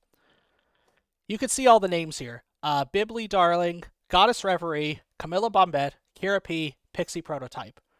These were your potential maids. So the way it works is you're given a raffle ticket. You put your raffle ticket in whichever maid you want to give you an experience. And they very much left that part vague, but basically what it ended up turning into is every person here had the chance to dom a fan, essentially. So it's a maid cafe, right? They're going to serve you food and drink. It was a rice cracker and a cup of milk, either cow milk or soy milk if you were lactose intolerant. But basically, they didn't just give you the food, they essentially force fed you the food and then pushed you to the ground and then made you bark like a puppy and then mounted you and all that shit. Hence the no photos and videos here. That was fucking wacky. Yeah. So it's I had no idea what I was getting myself into with that, but and no, I did not get selected for that. I got to watch other people. Between you and me, I put my ticket in Bibli Darlings here because she was the only streamer that I was mostly familiar with in this list. Vivi Chan did not participate, although she kind of did because Goddess Reverie was calling in, so Vivi Chan was essentially the hands of Goddess Reverie. But yeah, it was interesting to watch. I mean, everyone was pretty cool with it. It was very much consent heavy, so they're just like, okay, we're gonna say we're gonna do something, and we need to hear you say I consent to that, right? If they don't say I consent, they can't proceed. So it's like, okay, I think everyone had fun. I don't think anyone was too embarrassed or anything like that. I also feel like the type of crowd that this draws is probably the type of group that wouldn't be as embarrassed by it. Maybe that's a bit of a reach. But it was definitely interesting. Here, let me go ahead and think of a new sticker while I bring up the next panel. Okay, so I've been looking forward to talking about this one because this blew my fucking mind when I saw it. Okay. Rat Cousin. I don't know how many of you people know Rat Cousin. I didn't know Rat Cousin by the time I started. Adult Swim mentioned, yeah, there's a reason for that. Maxine and Rich are two producers, editors, and programmers that have worked in entertainment for many, many years now. They're also both musicians, which is relevant because they made music together. Um, Max and Rich worked on Adult Swim for a few years, and one of the biggest things they worked on was a program called Fish Center Live, which was essentially just a stream of fish tanks with pixel art overlays on top of it, which also turned into a talk show slash like musician hosting event. Billie Eilish performed on Fish Center Live. George Clanton, one of my favorite musicians, performed on Fish Center Live. Wait, I came across Rat Cousin today for the first time. Saw they were playing the same game I streamed today. I actually saw Rat Cousin stream earlier because I literally just followed them um, this weekend because I saw the stream. Oh my god, these guys are so fucking funny. I mean, I'm sure part of it is just like the kinds of guys they are and the kinds of talents that like Adult Swim like look for. But oh my gosh, I was laughing so fucking hard the entire like session because they are just bouncing all sorts of shit off of each other. Where am I gonna put Prism? I'm gonna start covering up the mascot here. I don't really care. Prism takes priority here. Ooh, no, I gotta fix that. What a small world, right? Yeah. So the way that it works, right, is that Rat Cousin streams, if you have never seen them, are essentially a two-dimensional adventure game with pixel art of a rat walking around to various rooms and interacting with things in it. Right, his streams are very reminiscent of Shindig's, if you're familiar with him, where it's a lot of like kind of chat-driven like interactivity and games and stuff. So like he'll have like a fishing mini game where he can catch a viewer. Um, he'll like have opportunities where people can like submit commands and it'll change things. They did a session during that stream where they had a kind of like a what is it, like a seesaw or a scale, right? So people could either submit boob or feet, and there was a set of boobs on one side and a set of feet on the other, and whatever word got more like submissions, that part got bigger. So the boobs would get bigger if you type boob more, feet would get bigger if you type feet more, and then the reveal later on in the session was there was like essentially an extra character that got introduced that had the same boobs and feet that you sized. So that person would have really big boobs. And I think they ended up having bigger boobs than feet by the end of that too. Um so oh my god though, that session was so fucking funny. I was laughing the whole time. I definitely recommend checking them out if you get the chance to see that. And this is a common theme that I'm going to be talking about a lot with these panels too, right? Is my absolute favorite panels were the VTubers that weren't confining themselves to kind of the traditional live 2D or 3D styles of like VTubing, right? They were like animators, they are entertainers, they are comedians, they are people who are creating interactive sessions with chat, right? It's so cool to see what they got involved in. Okay, yeah, I'm definitely going to start covering up more of. So this mascot near here is named Sam Joe, apparently, which I assume is a play off San Jose. Um, yeah, she's getting covered up. I don't see a man and ain't got time to shake your hand. Hell yeah, Nailbog Live sticker. Who we got next? Write this down, Songwriting 101 by Eva Ananova. So she is a post-hardcore singer, songwriter, musician, plays guitar, plays bass, sings, does production in a DAW. She claims she's not good at mixing, but it sounded good to me personally. So this whole panel was an introduction to songwriting, right? You are inside a digital audio workstation. What do? Essentially. Now, granted, some of this obviously was pre-programmed. She was going through pre-programmed. It was pre-set up. She was going through one of her songs. I believe she's already released it at this point. So she was kind of showing all of the different pieces in the song and was kind of talking about how they came to be, what they sounded like on their own without any effects or programming. So, but the gist of it was essentially like it's essentially like if you find yourself wanting to like write a song but not knowing how to get started, think about like it's kind of goofy to say this. Think about why you want to write a song in the first place. What is it that gets you to want to like make art, right? And this is, I think, a good thing to be reminded of, no matter the situation, right? Um, what is it you want to get out of art, right? Like, do you have something to say? Like, is there something you've been feeling? Is there like an emotion you've been feeling?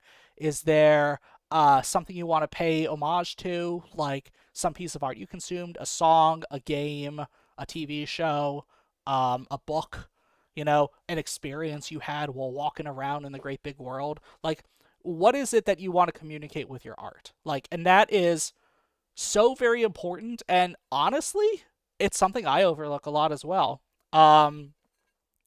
I have a hard time writing art if I don't making art if I don't know why I'm making it, right? Um, we are gonna put Quinn collects sticker, I think, right here.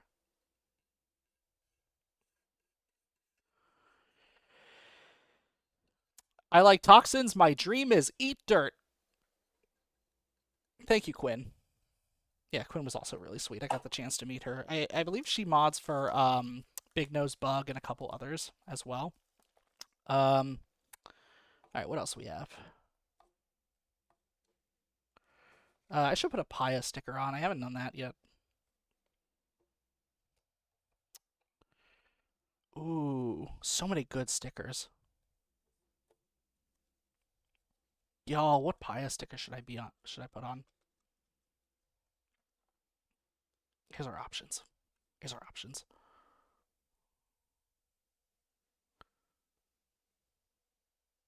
I don't know if they're all super visible here. Little cuties. I think I'm going to put.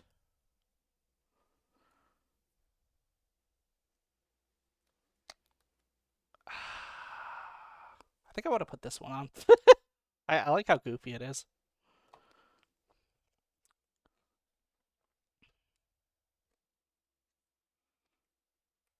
Oh, but what I was saying right is I was actually talking about this with my therapist a week ago, right? I also just realized. Oh, wow, that's funny. I missed a therapy session today. That's okay. I shall reschedule. Whoops. I was talking about this with my therapist the other day, right? I was saying that uh, I know I like making music, right? I've done it before. Surely I'll do it again, right? I'll open up my program, I'll bring up Logic, and then I just won't make music. What's happening there, right? I know I like making music. I have made plenty of music in the past. Why can't I make music right now? And unfortunately, the answer might just be as simple as why am I making music? Like, well, what do I actually expect to get out of that situation? Do I just want to have a song done? Like, does it matter what the song is about? It should matter what the song is about. You're writing a song. You're literally like making art that doesn't exist yet. What do you want the art to say? Do you just want it to be like a random collection of ideas that defies interpretation? Or is there something you actually want to say with it? You know?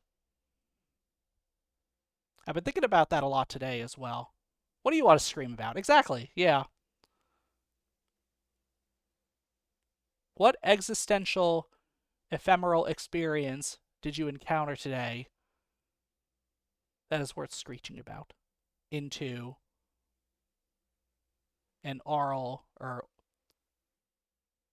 what I was about to say ocular. I don't think that's the right word. A visual or audio form, right? Or other form. I don't know. There's art that you can touch too. I don't know much art you can smell. There's a niche that hasn't been broken into. Art that specifically smells. Wait, that's wait, no, that's perfume. That's art, right? I think that should be art. I think that should count as art.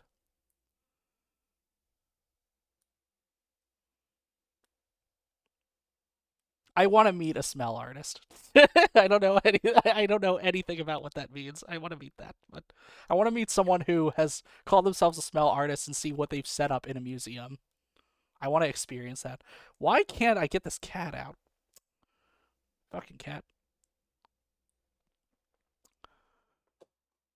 I should go to the next one here. VTubing outside the lines. I already talked about this one at length. Big Nose Bug, Miss Lala VT. This is Goblin Nilbog Live.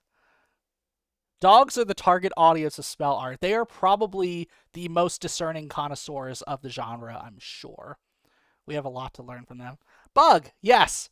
So, um, this panel was so fucking fun. Essentially,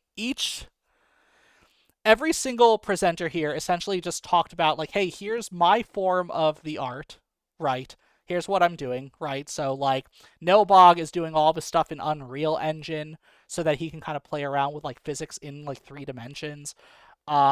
This is Goblin does like essentially I think he does it's a combination of like flash animation and I don't think he's using Unity as well, but he's using essentially it's it's a bunch of like reactive and layering on top of it so he can like walk around and then layer on top of that like him talking or doing like certain gestures with his hands.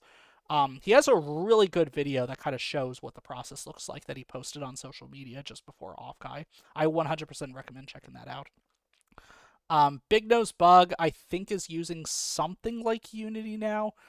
She's got a couple different like forms though, right? Because her whole thing is that she's a theme park mascot, but she can take her helmet off, and then she has like rigging and face tracking on both the mascot head as well as her like regular head, right?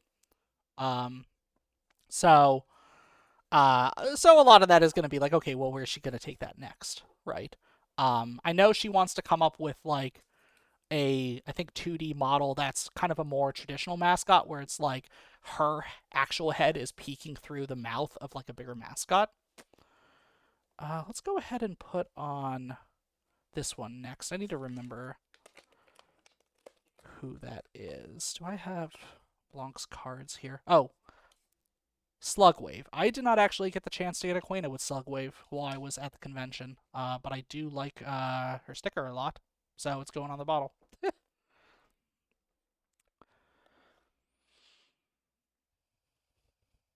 uh, Great convention. Oh, and then during the Q&A, like I showed in the picture earlier, they all came out dressed as themselves. Uh, it was great. It got everyone super excited. Their energy was fantastic. I could listen to them chat all day because they're super passionate and super talented about it. And every single one of them was looking forward to like what is going to be the next big thing that they're going to work on. Right? They're just like, I want to keep pushing this medium as far as it goes. And that is such an exciting thing to see and hear from people. Um, Iron Mouse, Speak of the Devil with Anarchy. I already talked a little bit about this. I don't think I'll go super deep into it, but this was a lot of fun. This was definitely the biggest panel that I went to because it was in the main room. So the format was Iron Mouse was on a giant television, and then Anarchy was present in the room, dressed up as her VTuber model, and sitting in a chair and essentially facing the audience. And then they shot the shit for a bit, and then switched over. Her, yes, exactly. Where are you gonna go, Slugwave? I want to at least leave the Offkai Expo piece visible. Hell yeah. There we go. Sorry, Sanjo, you are getting covered up.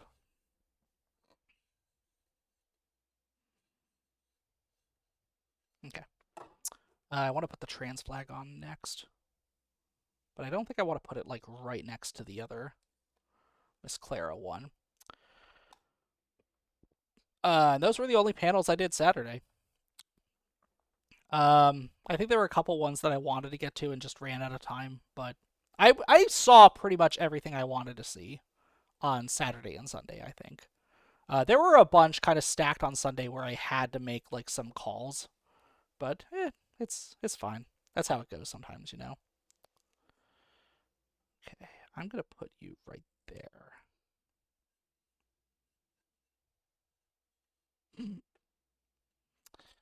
Got Sanjo's eye peeking out right there. She's like, "Help me!" Bearing her and other VTubers. Better Call Maul, Law for Creatives and Fans. Mauler is a lawyer. He's been a lawyer for, I think, 10 plus years and an illustrator for 20 plus years. So he knows the ins and outs of law. And it was the whole presentation was very much kind of written in like lawyer speak, right? It's like, none of this is legal advice. Do not ask me for legal advice. I am a lawyer. I am not your lawyer, right? I cannot give you legal advice. So he pretty much every single thing he said, he pretty much had to annotate on top of it. Not not legal advice, right? But this was basically just a primer into the world of copyright law. So he said, he's like, the reality is the law is ever changing. Thank you, Char. I appreciate the head pat. The law is ever changing. And that was probably the most interesting thing I saw was that you gave Chad a head pat too. Thank you, Cap. Do you feel that, chat? Embrace the head pats. But where was I going with this? Um, where was I going with? Oh, so that was my big takeaway was that so much of what was featured in the slides were kind of like precedent set any time within the past like 50 years essentially. So there were all his sources included like court cases from like the 70s, 80s, 90s, 2000s, 2010s and 2020s. And he started talking a little bit about like generative AI and how all that gets classified as well.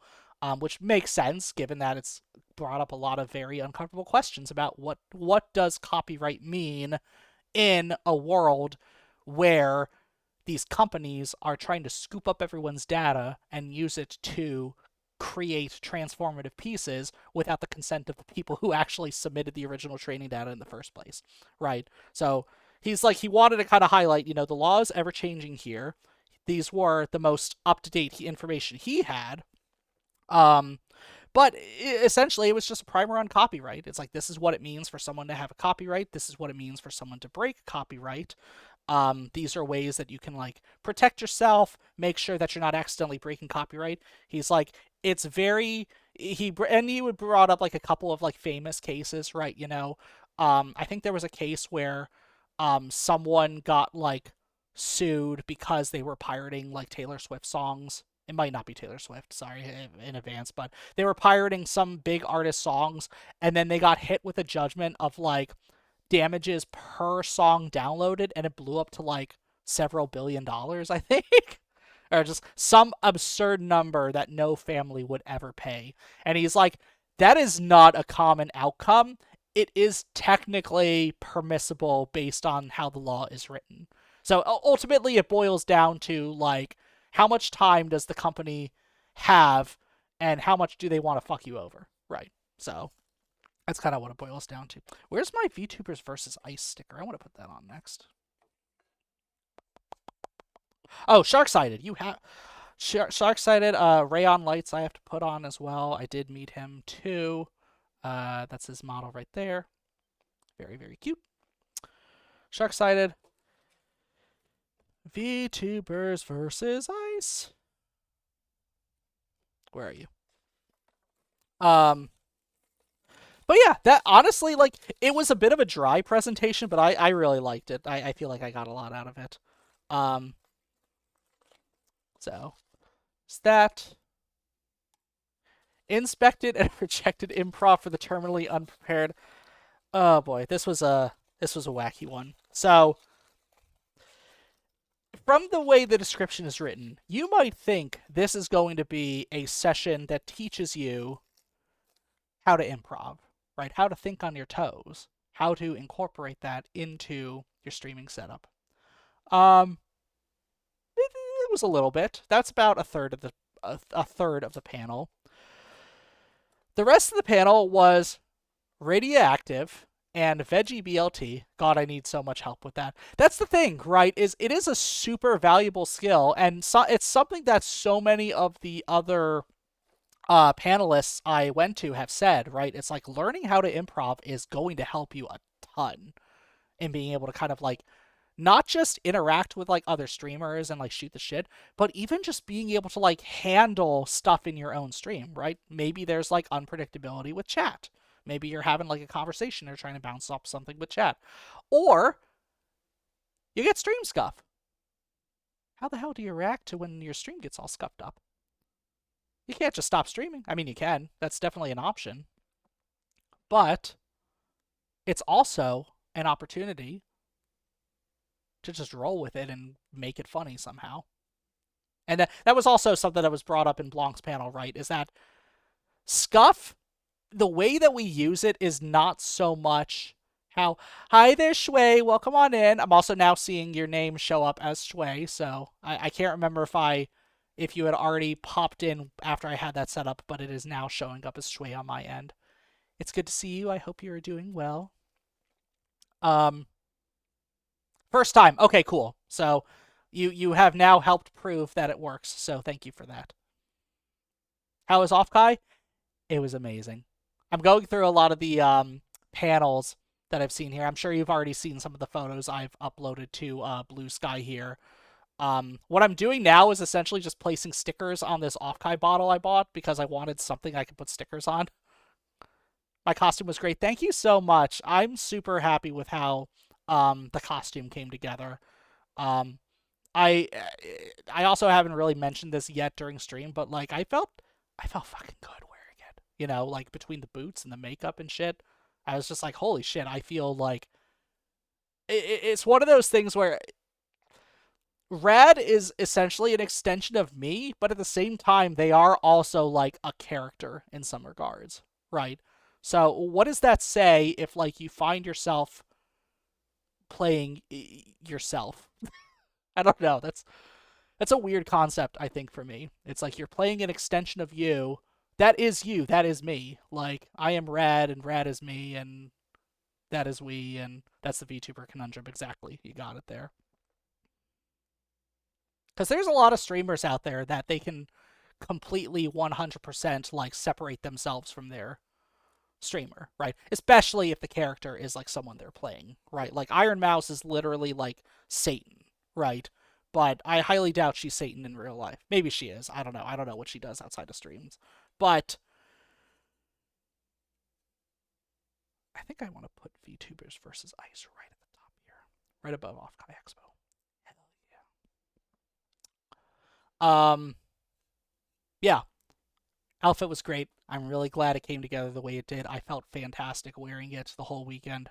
Um, I would love to do something like that again. I'm looking forward to Offkai next year too. I haven't really talked a ton about next year. They did already announce the dates for it. Um, I know another VTuber had a whole thing because people wanted to make lewd art of his VTuber persona, but to him it felt like lewding him, so he was uncomfortable with that. Yes, and that is there are a lot of VTubers and a lot of, I think I would go as far as to say like internet personalities in general that even though they have like sonas of themselves that are representative, right? It starts getting difficult when it like starts blurring that boundary, right? Like maybe it's a bit easier for like bigger streamers that have like whole characters they're playing, but and maybe that's not even the case with your friend. Maybe your friend is playing a character, but at the same time, yeah, that is something that everyone I think has their own personal comfort about. I don't think anyone is wrong in how they kind of navigate that and feel about it, right? I think at the end of the day, that is something specifically that they have to kind of come to grips with, and then you got to establish boundaries. Exactly, you have to communicate that, right? You have to let your community know what is and isn't good. I mean, if I don't think pics of Shui are pics of me because I don't actually see myself as a slime IRL, but I get it. Yeah, exactly, right? It varies from person to person. I don't really play a character either. I'm just myself on stream. You're yourself on stream, but your model is also different enough such that if she got looted, maybe it wouldn't be quite as much of a shock to the system, as it were. I don't know. But yeah, that's kind of one of those things I was thinking about too. I am so sorry. Are your pronouns they them? I might have messed that up there. But what I was getting at was where was I going with this? Oh, what I was getting at was I did establish my own kind of like boundaries as well, right? I think I put those out a couple months ago, where effectively I'm okay with like some amounts of like NSFW fan art of myself. I don't really have pronouns, but I always say that Shui is genderless because it's a slime. Okay, sounds good. Would it be better for Shui? Because I can always start using that too. Where do I want to put shark-sided? I think I'll put shark-sided right there. Cool.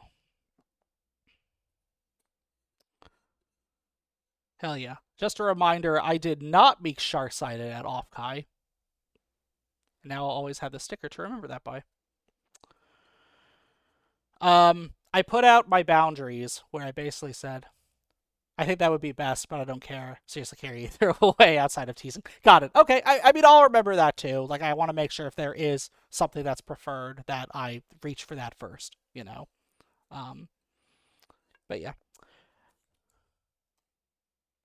I did put out that list of boundaries, and effectively it kind of just boils down to I don't mind having NSFW art of myself drawn. I just don't want to be portrayed in romantic or sexual relations with other streamers or other people, essentially, right? Like I am monogamous, I am married. That's how it is. So I would prefer to keep it that way. So, and I know a lot of other streamers have very similar like policies as well, right? Some of them don't allow any sort of like nude art. And I'm like, if it's tasteful enough, it's fine. Like if it's just me or if it's like my nude body or something, like I don't know, that'd be kind of neat, I guess. But yeah, I just don't really want to be portrayed like with other streamers because that to me kind of like that's crossing a boundary for me. Um, Gore, on the other hand, I think is another thing that people sometimes restrict, and that's actually interesting topic to get into because I just got word back that I have a piece of art I commissioned that is in progress right now. I'm gonna warn you all. I'm expecting it to be a very messy picture, gore wise. So, just be on the lookout for that coming soon. Shui is already nude by default, so that makes it very easy too. Let's go ahead and put Rayon right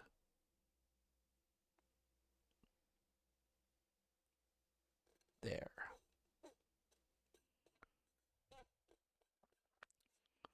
There we go.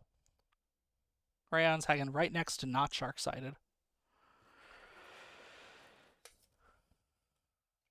We are slowly running out of room on this bottle.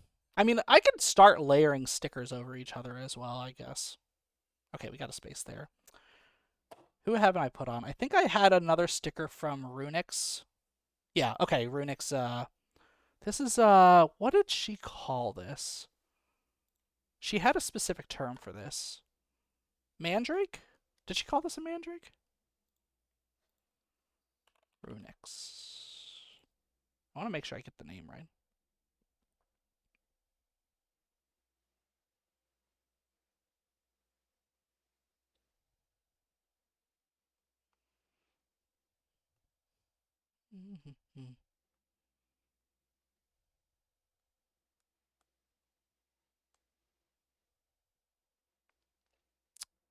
I unfortunately can't find it. Sorry, y'all, I don't know what it's called. It's very cute, though.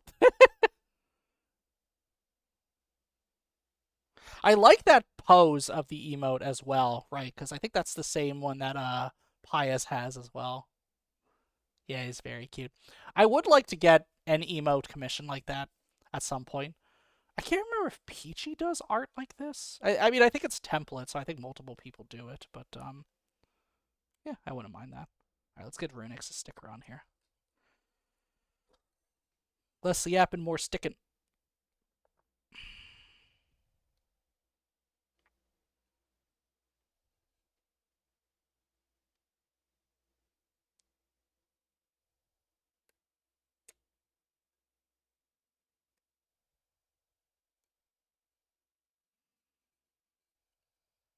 There we go. We are stuck. What I want to do next? I guess I could put. I do have a couple miscellaneous stickers that I picked up as well. So some additional artists. Um, so this was by Evie Cakes. This is kind of cute. It says Offkai on it as well. Just kind of like this little furry sticker. Yeah, I can put it on. Um, oh, I completely lost track and didn't remember what I was talking about here. This panel, improv, right? Let's talk about improv for a bit. So I went into this thinking that it was going to be a discussion on improv, how to incorporate it into your streams, what to do when things go wrong, how do you recover it, how do you shoot the shit, how do you yes and. It wasn't quite as much. I mean, that was part of it. But what it really was Radioactive took stage and she's like, I'm going to make a burger today. So she pulled out all the ingredients to make a burger, buns, lettuce, tomato, onion, condiments, and she's like, "We're gonna make a burger." She's like, "Okay, cool. I've got my bread buns. I am going to cut them now."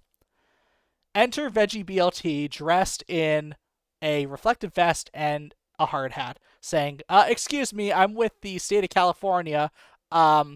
You are not allowed to use a knife on stage because it's not safe here. You don't have a permit for that." So she's like, "Oh no, how the heck am I going to cut this bread?" Turns to audience, and then the audience gets to suggest a way to solve the problem.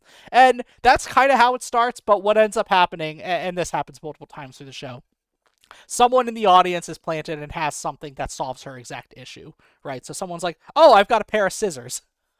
So she, on stage, cuts the bread with the pair of scissors. And the format was really cute because it was essentially like Radioactive and Veggie BLT are just bouncing off of each other, and it's progressively getting more and more just like ridiculous.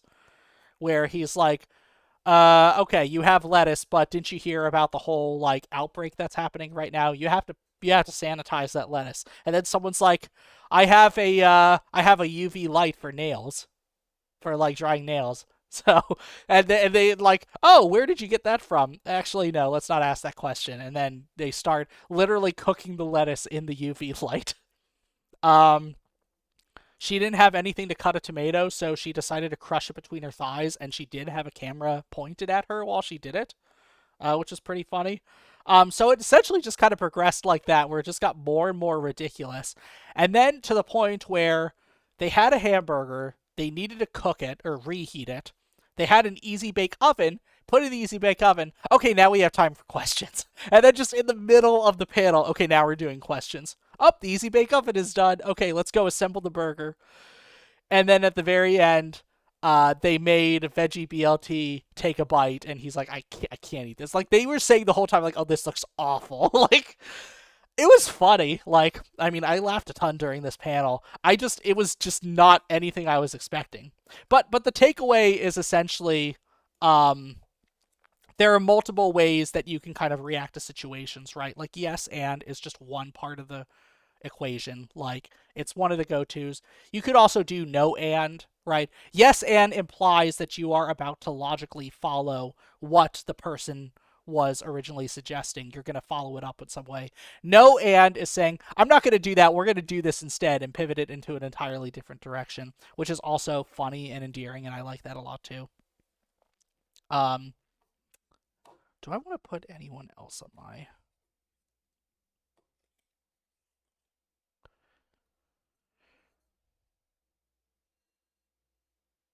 I do have a couple spaces for like some smaller stickers. Maybe I could put another. Oh, I guess I haven't put any stickers of Blanc themselves on. I could do that. Uh, let's do Blanc sunglasses. Wait a minute. I just noticed. Is that holograph a sticker?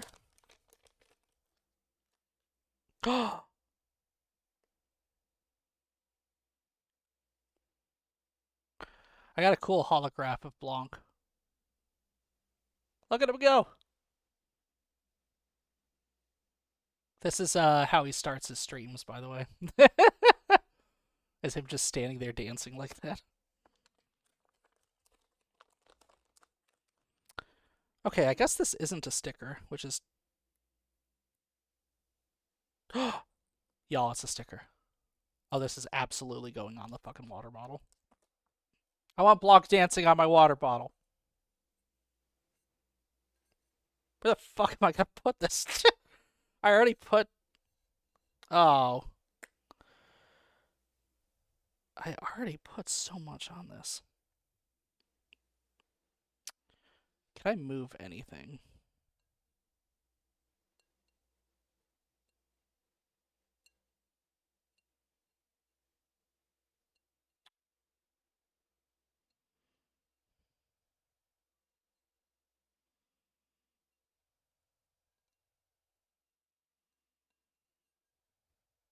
Okay. I think I see what I can do.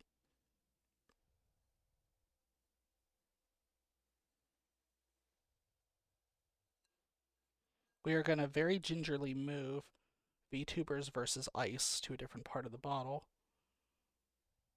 Oh, I stick Blanc dancing there.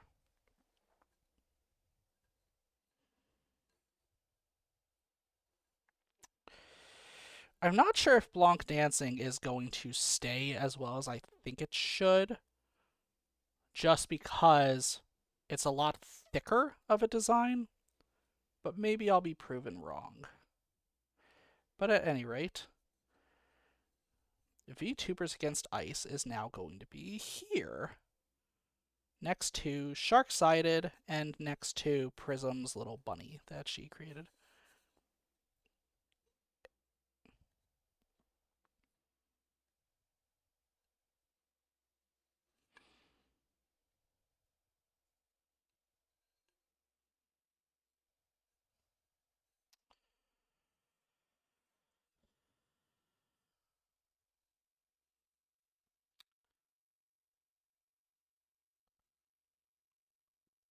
Okay. I think with that, I've taken up as much space on here as possible before I start having to like really overlap stuff. Um,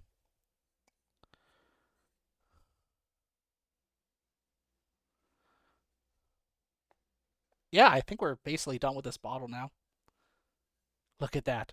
That's my this is my Offkai bottle. This is the summation of my experience at Offkai. Stickers from a ton of wonderful people. Um, I'll probably find a way to take a photo or a video of this after I end stream, but I think we're done with this for tonight. Trying to think if I want to revisit the Blanc placement, but honestly, I think it's fine as it is. I mean, I've got to be careful when I use this water bottle anyway, just because of all the stickers on it. It's definitely only going to be hand washed from now on. Um, but yeah, a great way to make up for the lost badges. Exactly. Like this is my takeaway from the time. All of the cool stickers and art I got from new friends and really talented people. So I'm pretty happy with it. It's great. I think we're coming up on the last couple of panels that I had here too. So I'll just kind of work my way through it, and then we'll go switch to ads. Go ahead and snooze my ads here. Um, Alpine Showtime. I don't know how many of you are familiar with them. What's the name of their model? Alpine Showtime. Starts with a V.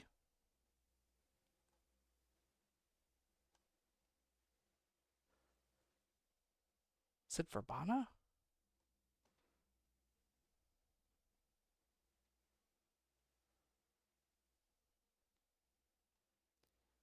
Oh, I wish I could find the name of the. They have a name for their actual model that they use, but so the whole so if none of you are familiar with Alpine Showtime, Alpine Showtime is a stop motion animation VTuber.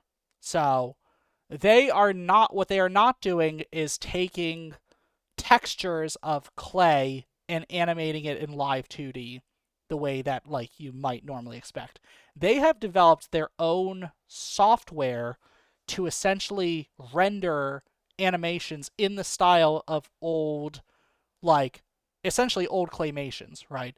Like one of the big influences, right, is the old Christmas claymations like Frosty the Snowman, Jack Frost, Santa Claus is coming to town, and their style is super fucking on par with that. Like it literally looks like a claymation. But the best part about it is that they have the ability to kind of create these like full scenes in their streams to bounce between like different characters, different setups. They have a video where they were showing how they've actually tied like the direction that characters look with a mouse. So when they move the mouse to the left, the character looks left and starts talking as if they're on the left. Move the mouse to the right, character's head moves to the right. Um, this was such a fun stream to attend because it was kind of set up like a talk show where they had like three characters, right? They had their character, they had kind of a smaller cutesy character. I think Gambini was his name. I'm not. I'm again. I having a hard time finding the names. And then there was just a fish character that was kind of asking, kind of acting as the host of the show. But then Alpine had a camera set up that panned over to the audience and inserted the main like character into one of the chairs to like look up and talk with others. And the great thing about Alpine Showtime, they are so you're gonna love this. They were creating shit on the fly. Like they were able to just quickly like come up with like all sorts of like slides and panels and blurbs and like random images. And I think they had like a ton of like content prepared for it. But it was just it was like to the point where like stream disconnected once and people were like, "Oh no, like they better come back." And because like Alpine Showtime's whole thing is that they are like a forgotten imaginary friend style VTuber, people were like, "We just gotta believe harder, believe." And then as the stream was coming back, you see on the screen it just says like, "Believe, believe." Like they were listening in to what was going on in the Offkai room and creating like slides and content based on all that. They are so fucking quick witted with it, like super duper reactive. It's so good. Like I need to tune into more of their streams because like if that's the energy they bring to every one of their streams is in that panel, like it's gonna be such a good time. Again, another example of someone doing something really fucking innovative with VTubing, and it's like I think that was really my big takeaway with what my favorite VTubers were, what my favorite VTubers who presented were doing. Right, they were creating, they were essentially creating scenes. Right, they were creating these experiences where they would like create what looks like pre-programmed material, but is actually all happening live, like a continuous TV show that's just taking place. Right. I think I don't remember who said it in their panel, but they said that like the act of like flipping through like Twitch streamers is effectively this generation's form of public broadcast. Where it's like if you remember like I guess years and years ago, right, when you had things like when people had things like basic cable or they had like not even cable, just like antenna, right? Like you would beam like TV shows to like just like very simple channels that you would tune into. People could just submit their own public broadcasts, right? So it's like you didn't really know what you were going to get. And that's kind of the same, that's kind of what happens with streaming nowadays, where it's like you don't know what you're going to see if you're flipping through Twitch, right? Maybe you'll see like a cute anime girl doing something, or you'll see like someone with a 3D model doing something. Other times you might just be seeing like fucking Rat Cousin like exploring this like 3D area, interacting with chat in some way, or you'll see Shindigs doing something wacky with his chat. So it's like it's such fascinating stuff. I'm super excited to see um, what people are going to do with it.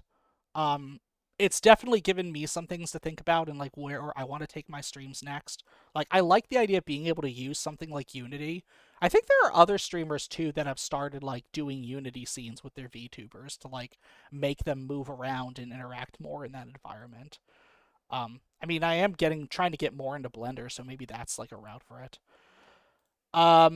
We're about to go to another ad break. I guess the last thing I'll say was that there was the closing ceremony I did attend. It was essentially like let me go ahead and snooze one more time.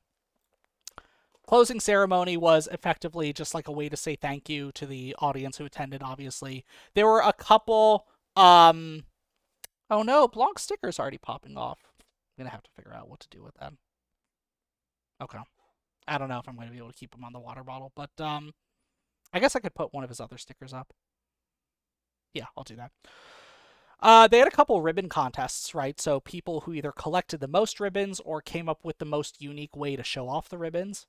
So someone had essentially like taped all the ribbons to a jacket as if he was like some sort of, I guess, like military general or something like that. I wish we could do stuff where we, our system members, interact with each other on stream, but that doesn't really work, obviously. Yeah, and that sounds like that. That sounds like that would kind of have its own challenges as well. Like, I mean, I don't know if that's something that even like off stream, that's something capable that you or your system would be capable of doing, right? I mean, it's definitely an interesting thought, and it at least with what I was seeing with Alpine Showtime, right? He's voicing multiple characters, so it's like if that's, it seems like there might be a path to that, but it's just I guess a matter of practicality for y'all. Um, one of the cool, they would need to invent the technology to stream from your brain to video. Yes, that makes a lot of sense too. Um, one of the cool things that was brought up in the closing ceremony that sounded really fucking awesome was um they tried to make an initial count of how many meet and greets took place, like just how many streamers were meeting with people, because they had official meet and greet signups. Like there were lottery systems where you could like meet Iron Mouse or meet Kason or meet. I'm only naming indie VTubers because those are the only ones I know. Meeting various streamers, right? Like you could enter a lottery and then get picked to purchase basically like I think like a 15-minute, that might be too generous. It might have been more like 5, but a short block to actually talk a little bit with the VTuber, get a picture with them. That wasn't the only way to meet VTubers, though. You could go to vendor panels, right? You could find like FaZe Connect's panel. There were FaZe Connect talents talking there. You could go to VGen's panel. There were talents talking on VGen's panel, right? It's all sort. I think Warudo had its own panel and had VTubers talking through it too. Plus, roaming robots, people just carrying around iPads and stuff talking to other VTubers. They were estimating that between all of the different ways you could meet and greet a VTuber, the lower bound of how many VTubers did meet and greets was 980, with most likely being over 1,000. Over 1,000 VTubers doing meet and greets across the 3 days at Offkai. That is wild. That blew my mind. Yeah, right? That's a lot of fucking meat grease. And that was the whole thing that the head of Offkai, the Offkai project was saying, was that there is not a single convention where that many talents are coming in and meeting people, right? And obviously, yeah, like the tech is one part, right? That probably the fact that so many of these people aren't physically traveling means that you have to rely on that tech, but still, to set aside time to say, hey, we can meet with like fans, we can meet with people, we can walk the convention floor, so to speak. That's amazing. I think that's like a point of pride, right? To be able to say like, hey, we've been able to like actually like bring in over 1,000 incredibly talented streamers and artists and entertainers and gamers and what have you, and have them interact with the attendees. Like, you could not walk you couldn't walk several feet without running into another VTuber. Like that was my experience at Offkai. Was there was always someone projecting themselves onto the convention floor there, right? Whether it didn't matter if you were in the exhibition hall, in the atrium, in the walkways connecting the different panels, in the panel rooms themselves, you were talking to there was a VTuber there you could talk to, which was super duper exciting. Um, I love that. I love that we have this convention that is making stuff like that possible, right? Where it's like you don't have to physically get up and go. Like you will meet people if you go to this convention. Um, and I'm super thankful for everyone that I've been able to meet because everyone has been so sweet. Everyone's been so cool, fun to get to know.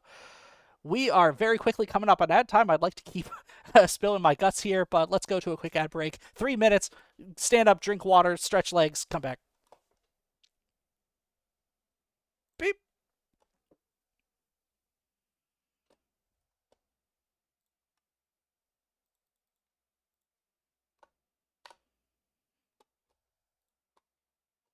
Hmm.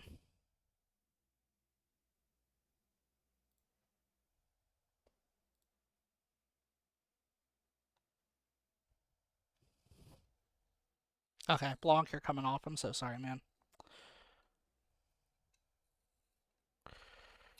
It seemed like a good idea.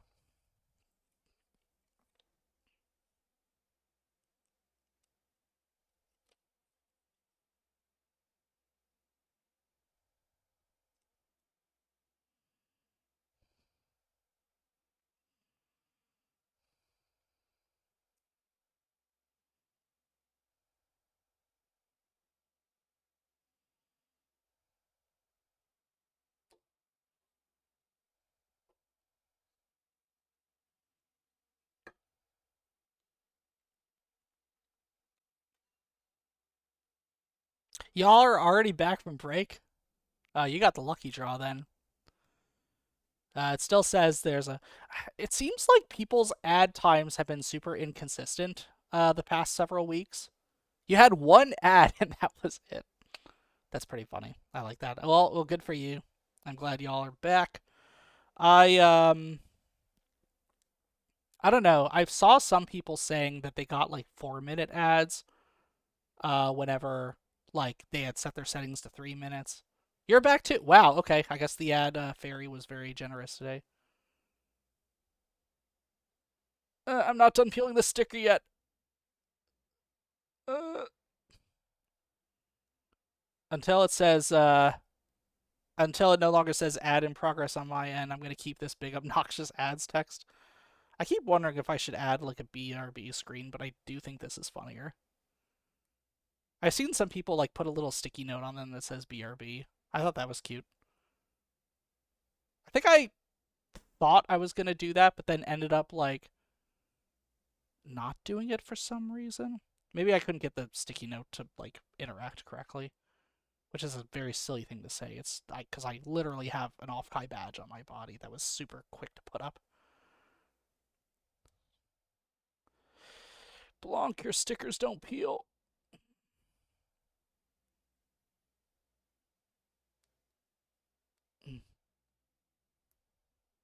I use sticky notes for other things, but not. What do you use sticky notes for, Shui? There we go. Got it.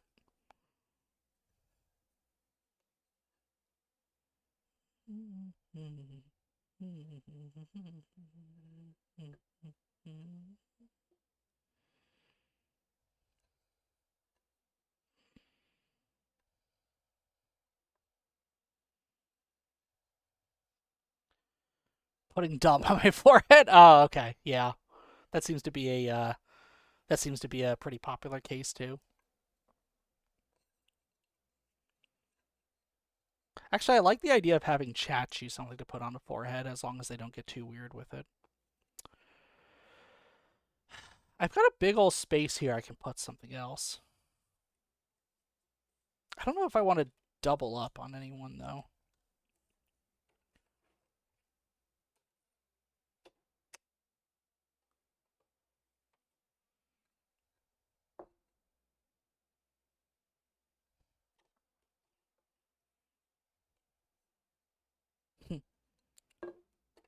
How big are guess I could put another cat sticker on it. Yeah. I also don't have to force it. Next donathon, maybe I should make a reward putting a sticky note of whatever text on me. I've seen streamers do stuff like that before, right?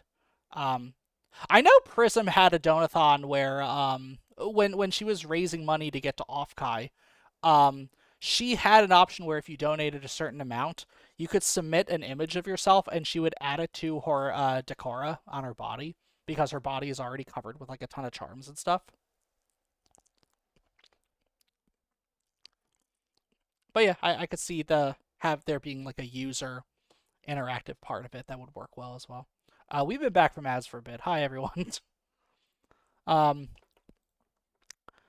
I think that was all I wanted to talk about with Offkai, at least with regards to the panels that I saw.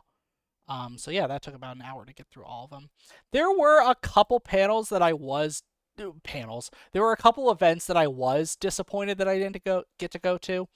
Um, so one of the things they pointed out at the closing ceremony was that this was the first year that they got to make use of the San Jose Civic, which, for those of you who don't know, San Jose Civic is a concert hall event space literally across the street from the convention center. I don't think it should be a surprise. I've probably alluded to this multiple times chatting with y'all, but I don't live very far from San Jose. It's pretty close to where I am, which is why I was able to talk about going back and forth to the venue because it is not an unreasonable drive time for me. So, with that said, I've been to San Jose Civic multiple times. It's a decent hall. Security's kind of fucky, but maybe they've switched up their security companies since I last went. I saw Virtual Self, the Porter Robinson side project, play out of here. That was a fucking fun show. But there was a lot of events at San Jose Civic through Offkai, and you got entry with your badge. I think they had a system where they wanted you to like reserve a time slot where you could enter so that they could make security orderly. Um, that was something I didn't mention. It would be like 4 hours for us. Okay, yeah, I think I've heard y'all mention that you were in the California area. Just didn't know like how far away from Bay Area you were, right? Um, but yeah, so you had to reserve like a time slot to enter here. Um, but they had multiple shows going on at the venue where it's like you could go, you could see performances. I think they had like an even bigger concert take place over there.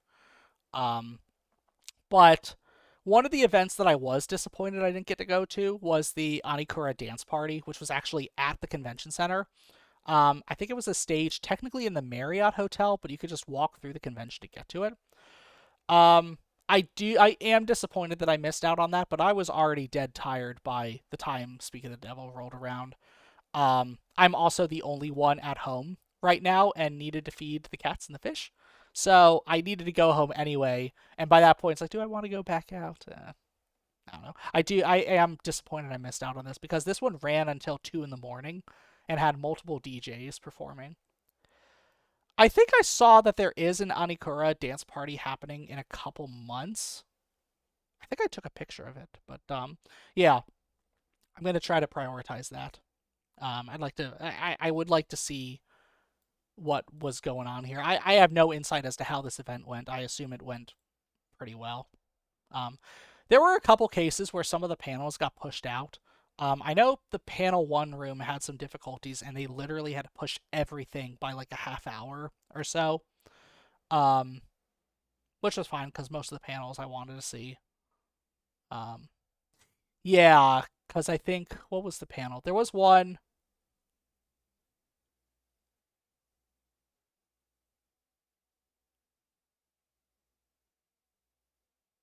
It might have been. I think it was the localization one. And then I realized it was going to start. Okay, no, it wasn't. I don't know which panel it was. There was one I was trying to stand in line for, but they're like, "Oh, this is gonna take too long to get through," um, which is a good segue into lines. Honestly, not as bad as you would might think. The two worst lines at the venue were the line to get your badge and the line into the convention center on the first day. Where did the music go? I paused it. That's what I did. Let me go ahead and find another. I guess we could put on some art. Yeah. So I thought I was being a very clever wizard by going to the venue on Thursday because badge registration was open on the Thursday before Offkai. Turns out everyone had the same idea. So I got there, I think around. When did I get off work that day? I think I got there at around 4:30, and then was in line until 5:30 to pick up my badge because the line wrapped around. Also, that was another weird thing, is that, and I'll go ahead and pull up a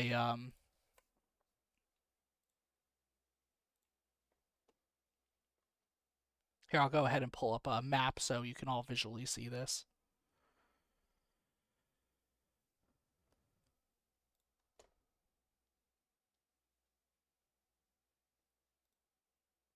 Load, please. Okay. So this is the convention center layout. Oh. One moment.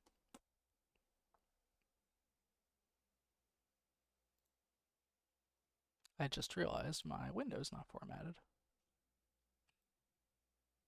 No, wrong button.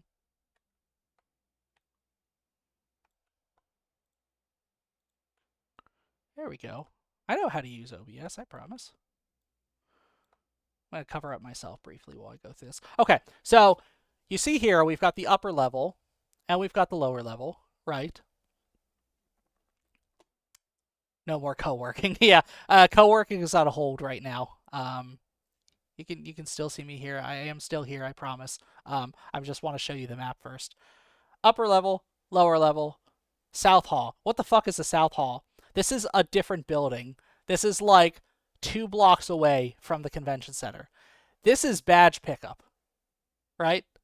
So this was the building I went to. There's a parking lot over here that I parked in.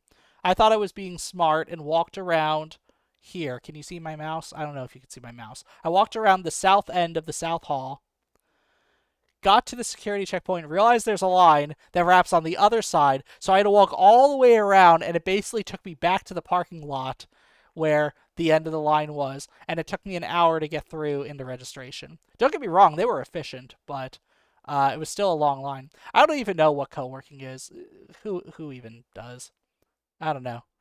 There's always work to be done. I like getting it done with friends sometimes. But what is work? Is it something that we create for ourselves? Is it something that is bestowed from on high? I don't think anyone really knows. But we all have to do it. The upside is I get to choose what I work on in these streams. I work alone, so I don't have coworkers. Well, if you ever want to work, you can always pop in one of these streams and tell me what you're working on. That's kind of how I like to format these co-working streams, is to be just an opportunity where, like, I don't know, if you've got something exciting that you're working on, you could talk about it, or you could just work on it, and we'll just chill, working on our own things. I was gonna switch to crochet in a little bit, which I'll probably just spend an hour doing or so, and then hop off for the night. I'm already starting to feel my voice crack a little bit from how much I've been talking here. So this line was pretty bad on Thursday. Here's a lower level. I work enough in my job, I watch streams to relax. Totally fair. Totally fair, totally understandable. Why add on another job on top of what you're already doing, right? I don't mind creating extra work for myself if I feel like it's work worth doing, you know? If it's like a fun work. This is the lower level of the convention center, and you can see, like I was saying earlier, the panel rooms are down here. We've got panel 1, 2, 3, and 4, progressively smaller and smaller rooms. I didn't go into either hotel. Fun fact, there was another convention at the hall. In fact, even the book I'm working on, I most write while at work. Shh, it's okay, I won't tell anyone. I actually do a lot of YouTubing stuff while I'm supposed to be working my real job too.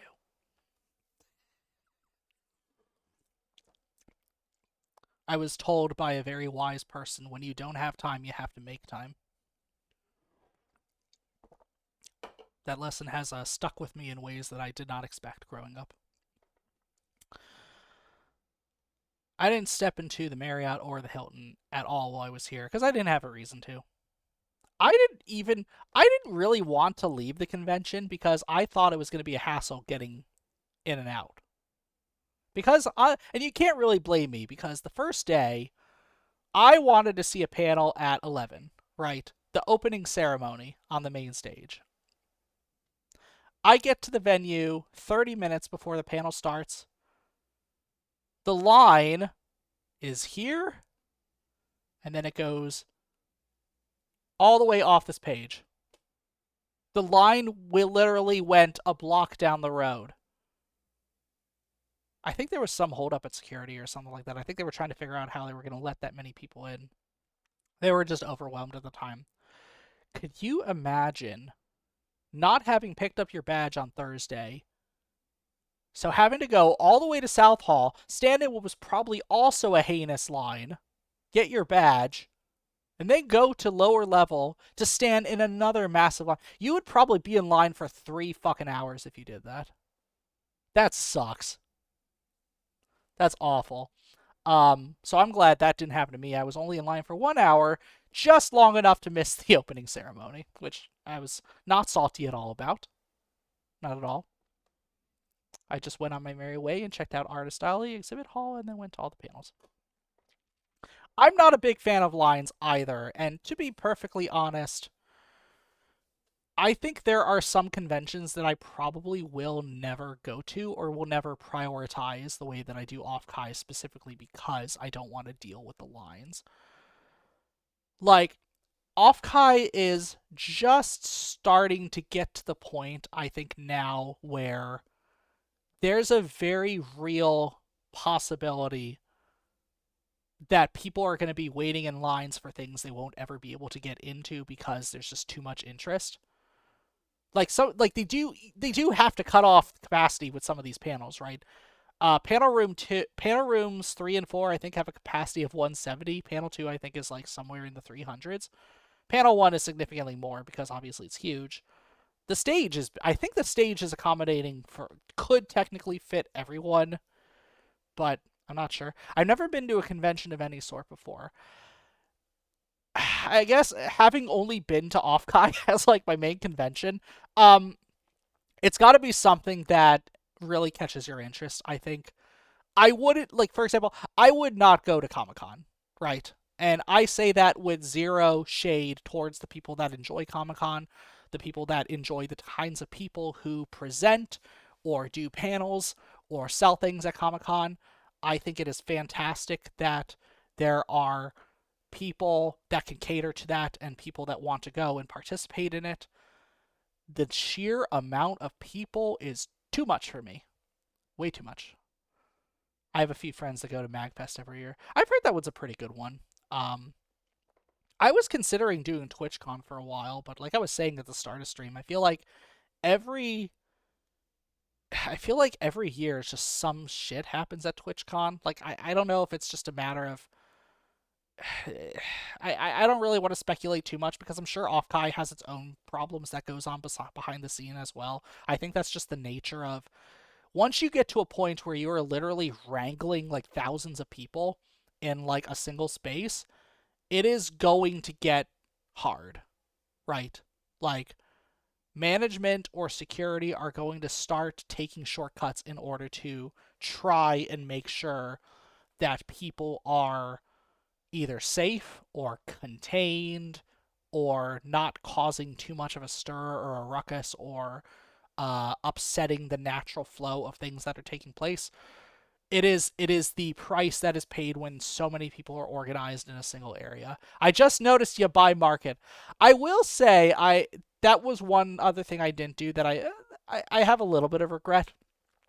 Basically, this was a little 18 and up shop that opened once 9 o'clock rolled around, and you literally had to have a wristband that says I am older than 18. That wristband was on my wrist the entire weekend. It might have been in one of the pictures I took. I don't know.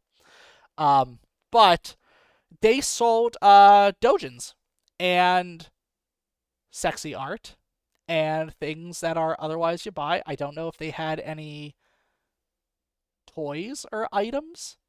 I assume they did, maybe. I don't know. But they definitely had dojins, and they definitely had sexy art. It's Jazz, so I'm not surprised. Yeah, exactly. Right.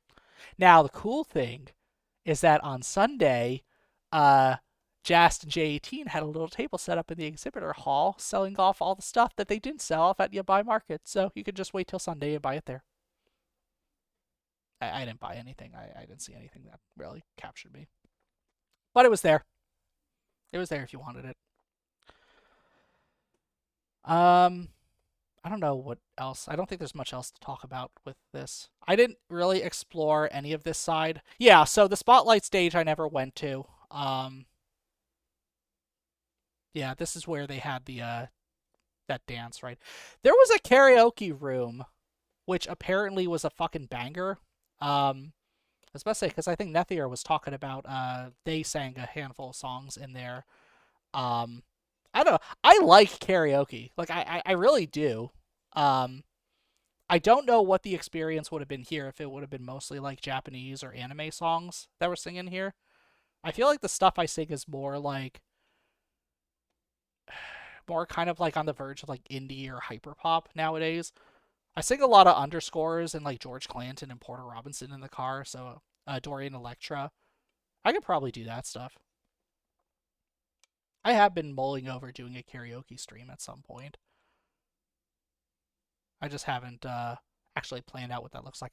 I sing a bunch of random stuff. Hell yeah. It's always good. I think it's always good to have a variety of that, right? The important thing is that you're finding stuff in your vocal range that is comfortable to sing. I have a problem where a lot of the musicians I listen to sing in too high of a register for me to sing.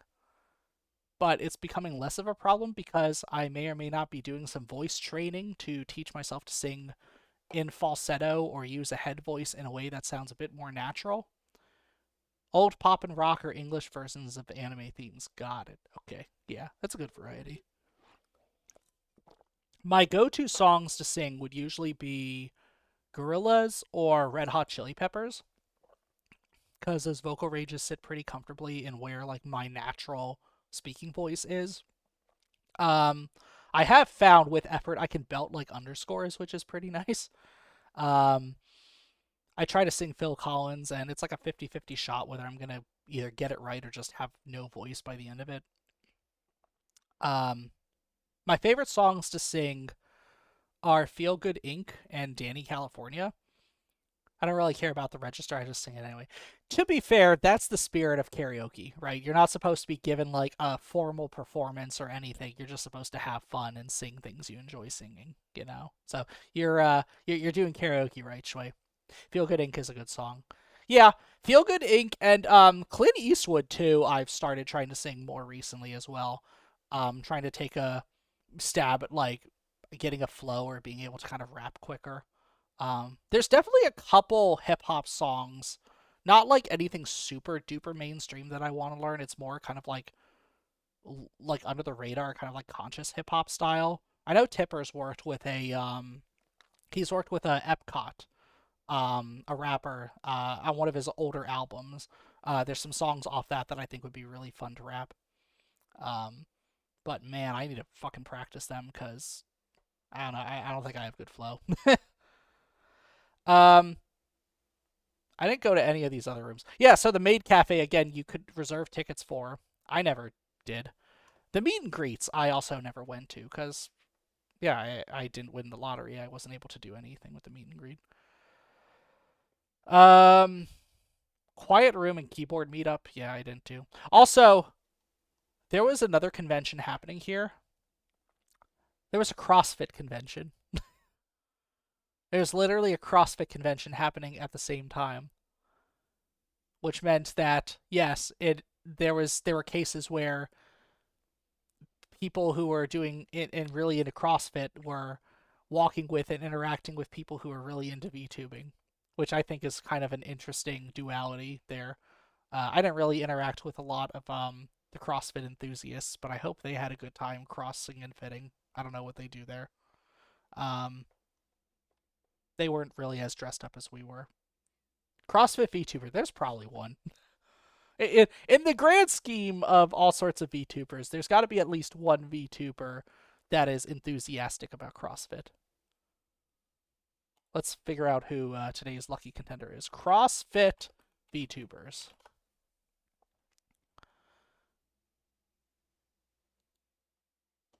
This doesn't look real.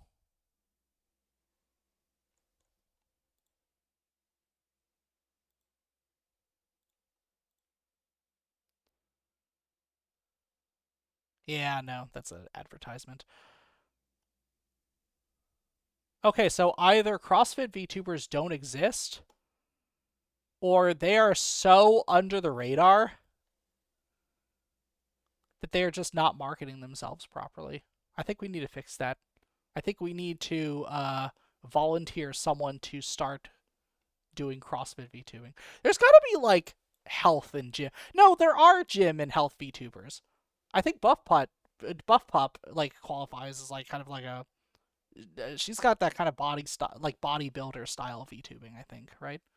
Untapped market, exactly. That's what I'm saying. Next year, it doesn't have to be two separate conventions. It'll be one convention where all the VTubers get swole. And I don't know, the CrossFitters will see their first anime or something. I think that'd be great.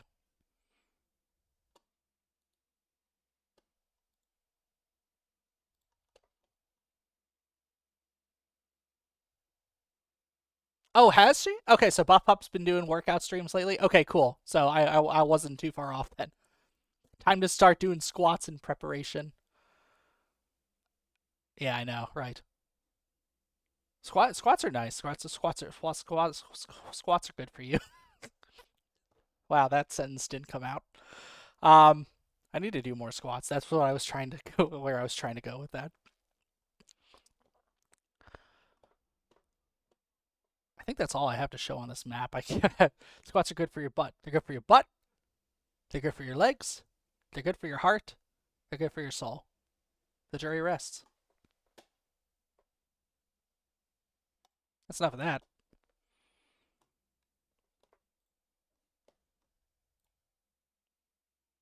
I've got 30 minutes here. Do I really want to do... I don't think I really want to star crochet. I could just keep yapping. Is there anything else to talk about with regards to Offkai?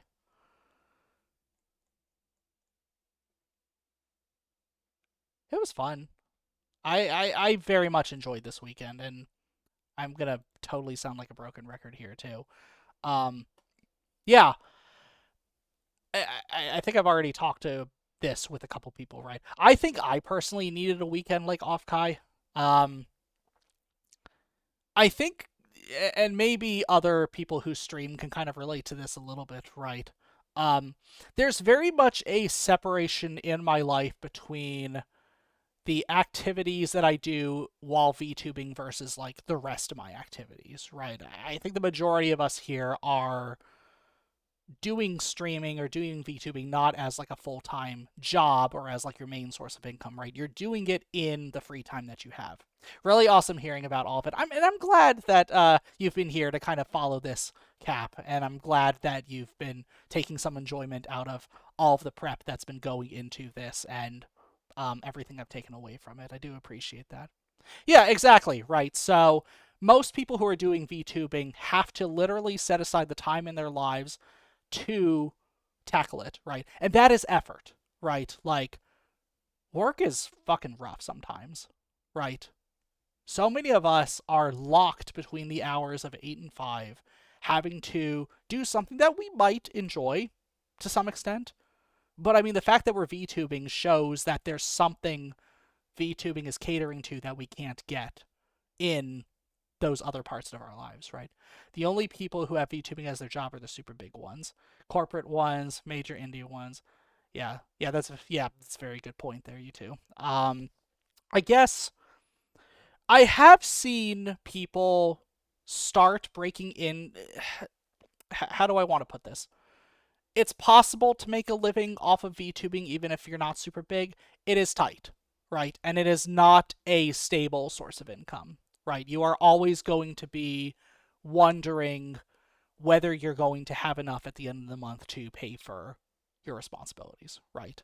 So, or you're going to need to supplement it with something. So, I'm friends with a lot of artists who are VTubers, right? So, yes, they are streaming, but it is a what they're really doing is art, right? Their streams are centered around their art, right? It is a way for them to show people, hey, this is what I'm working on.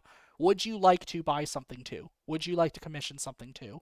And it works for them, right? Because not only are they making money off of streaming from people tuning in, they're making off money off of being able to sell very, very good art to people, right? And that has its own challenges too, right? It's like that for a lot of things. Like I know people who write books and aren't like major authors, but maybe a little make a little bit of money that becomes their primary focus. Yeah, exactly. I would be curious to know, like for myself, right? What does that threshold look like? At what point can I be like, oh shit, like I am doing so much in VTubing right now, I can leave my job? That would not happen for a long time. I think just based on the kind of industry I'm in, the kind of lifestyle I have, it would be difficult for me, certainly today, to step away from that to do VTubing. I do not. I mean, I'm also not like anywhere near making any sort of consistent takeaway from VTubing, right? Like, I think I got my first Twitch payout like maybe 4 months ago, and I haven't got my second one yet. I've only been affiliate for about a year. I think you'd have to be making merch sales to cross into that territory. Yeah, exactly. And I think and to be fair, right, that's how a lot of kind of the lower to mid tier VTubers start making a ton of bank on it, right? Is by doing merch sales or by doing sponsorships, right?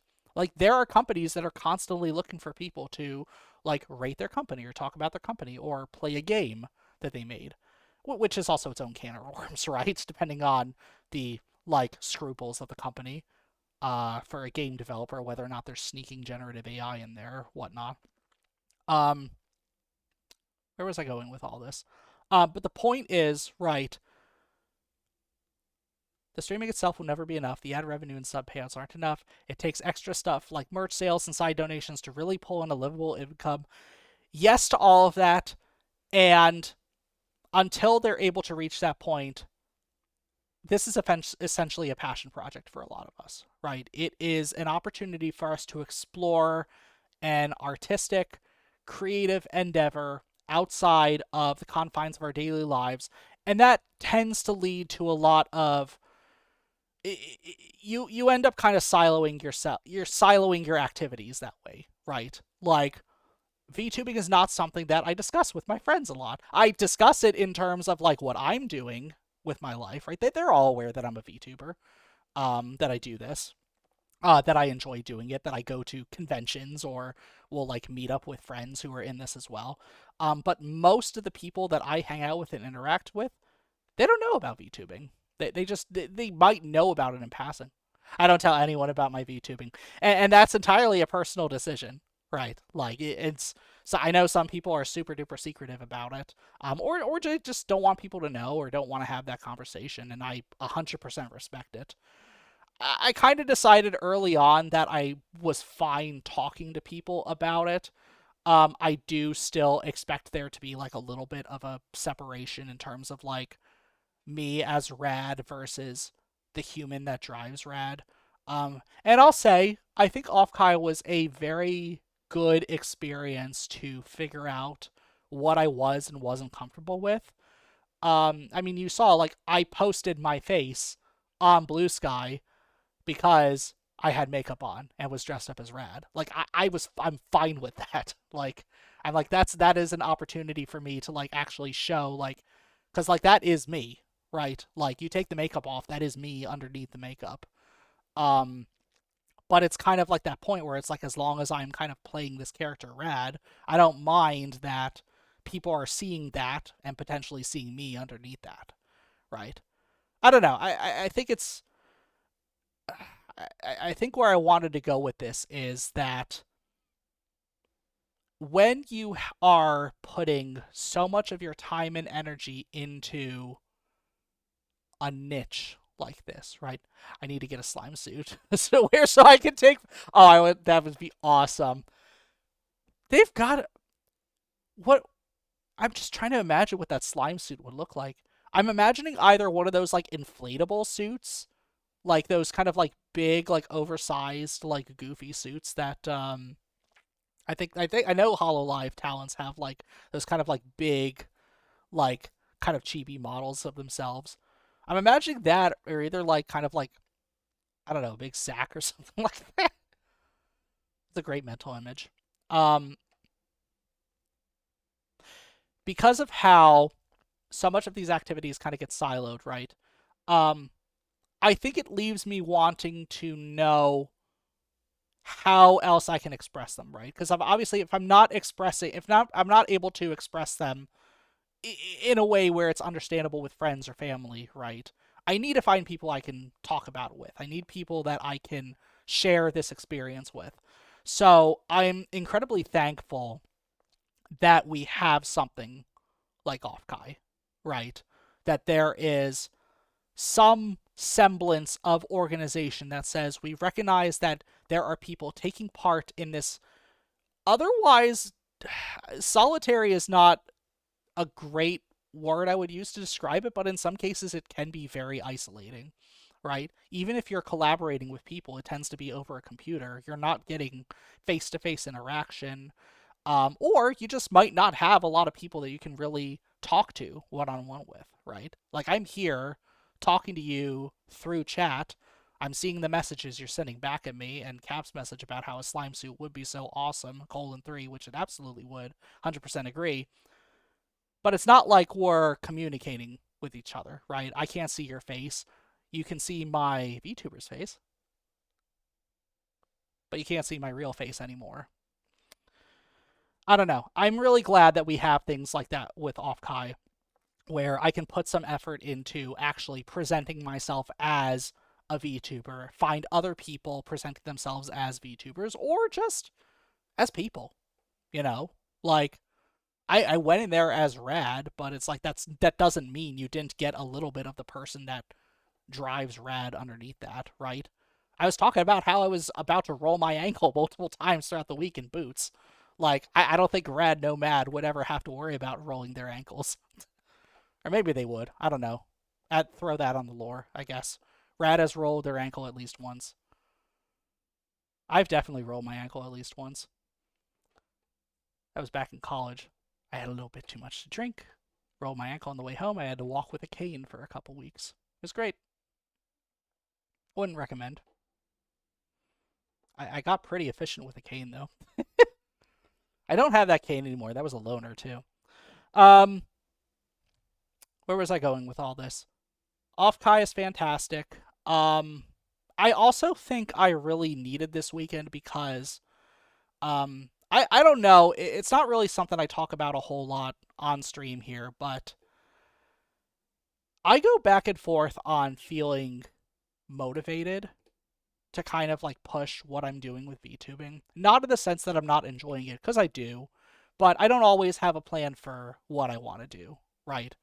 It's very easy to just kind of log on at the beginning of the week and be like, I'm going to just play Peak tonight, right? Or I'm going to crochet some random thing I'm working on, right? And it works, right? I mean, I have a good time doing that. People seem to enjoy it.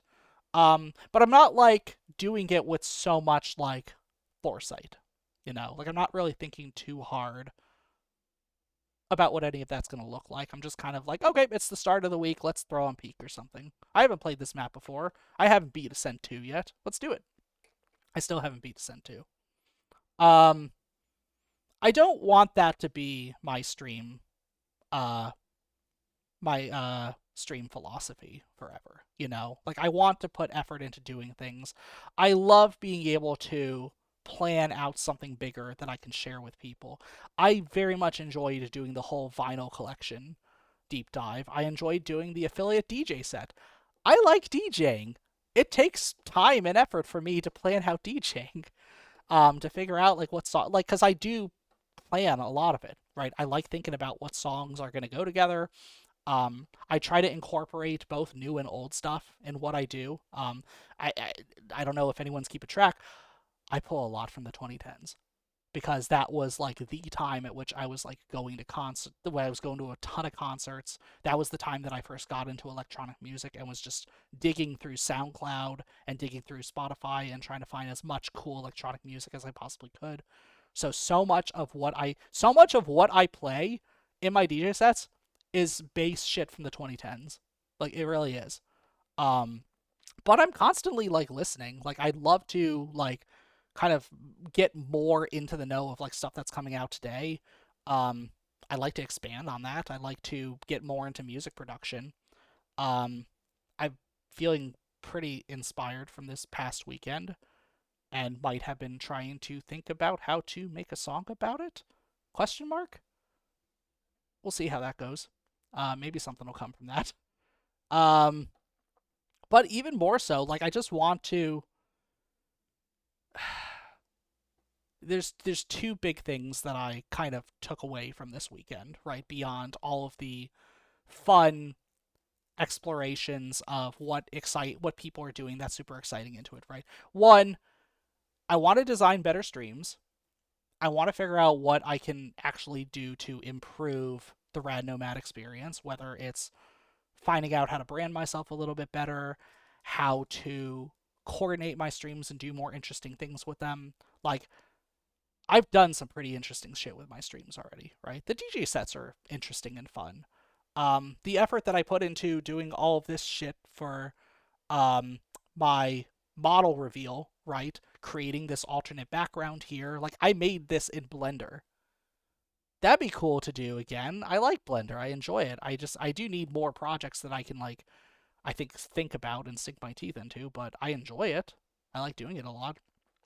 Um, so yeah, that's one thing. The other thing, I just want to spend more time immersing myself in VTuber activities in real life. And I don't really know. VTuber activities might not be the right word for it. Um, this was the first weekend I wore makeup that I applied myself. You know, I think I mentioned, right? I had my wife teach me how to do makeup right before she left on vacation. Um, I liked it. I like wearing makeup. I like dressing myself up like that. I like being able to assemble and put together an outfit like that. I want to know how to do more of that. I want to know how to immerse myself, whether it's in the character of Rad or in some subset of that, right? Or some alternate kind of appearance that's not just me, or is me, is just an extension of me. I want to play around with that a bit more. Um, Maybe cosplay is an avenue for that. You know, I'm not very knowledgeable on cosplay. I got a lot of questions as to like I had a lot of people come up and say that's a really cool outfit, and I love hearing that. I love seeing and hearing all the feedback I got from it because I think people really did like it and appreciate it, and that makes me feel good because one, that is a sign that like I guess me as the driver of Rad looks good when dressed as Rad. And that also is something that I guess on a little bit of behalf, a little bit on behalf of Trash Bat Char, that is a damn good design that they did, right? Like, I would not have this appearance or this outfit without like Char's direction here. Um, and I think they were talking about that on stream earlier, how like they take a little bit of ownership, knowing that like when yeah we will never pass up an opportunity to shout out Trash Bat Char. Everyone here, go follow Trash Bat Char right now. You have to. I decree it. I will haunt you in your sleep if you don't follow Trash Bat Char right now. They are one of my very best friends here VTubing. They're the one who designed my model. Um, they also designed a really cool Stinko pop of me that I now have sitting on my desk here. Um, Fantastic artist. Um, Incredible, wonderful person. I am, yes, I don't know what else I can say here. I owe them a lot, I think, to the direction I've taken with Rad here. Um, Hell yeah. No, we love Char in this stream. They, yes. Yes. Um, I think that's all I wanted to say on closing thoughts as far as how Offkai was, and I guess where I'm taking Rad next. The immediate plan for my next stream on Wednesday, I'm going to be starting a game that I've had in my library for a couple months now. I've been trying to find a good time to do it. I think I was just waiting for Offkai to be over. Um, some of you have probably heard of it. It's called I Have No Mouth and I Must Scream, based on the hit short story I Have No Mouth and I Must Scream. Um, Basically, as far as I understand it, it's a short story about a rogue AI that hates humans and decides to torture them. It has a lot. It's one of those stories that has like a ton of staying power in media, and has been like it has inspired like a ton of different art over the years. Amazing Digital Circus is like the most recent example that was super highly inspired by I Have No Mouth and Must Scream. Um, I've heard the game is an incredible way to interact with the story, so I'm looking forward to it. I going in with very little knowledge as to what it actually entails, but that's okay because we can all find out together. I think with that, I'm going to go ahead and call stream here. We're already at the 3 hour mark, and unfortunately, I have to go be not rad tomorrow. I took a day off today so that I can reset. Which was fine because my feet were killing me. Like my feet were like, definitely do not walk today. Thanks for stream, no problem, and thank you so much to everyone who tuned in, who got to see everything that I got up to at Offkai. Everyone who hung out with me while I was just nerding about all the cool shit that was happening and putting all sorts of stickers on this cool water bottle now. I am super happy with how it all turned out. We didn't really get to crochet this week, but that's okay. There's always time to crochet. It'll happen again soon. It'll happen real soon. I normally stream on Mondays and Wednesdays at 7:30 p.m. Pacific Standard Time. Give or take a few minutes. I'm trying to be better about showing up on time. It keeps getting pushed out later and later, it feels like, but I don't want it to go too late because otherwise I won't end until really late. And then I'll be real sleepy the next morning. Um, but yeah, if you would like to keep up with what I'm doing, consider giving me a follow here or on Blue Sky. It's radnomad.bsky.social. I do have a Discord that has been popping up a couple times. I'll go ahead and give it up one more time. I do have to manually accept people into it, but if you would like to keep up with all things rad, shoot the shit, share some memes, consider stopping on by. We would love to have you. Thank you so much, everyone who tuned in for this. This has been a blast. I love talking about this. I love VTubing. I love being a VTuber, and I love going to conventions. This is what we've learned today. That's the moral of the story. I'll see y'all on Wednesday. Y'all have a good rest of your evening or morning or whatever time zone you happen to be tuning into. Bye bye.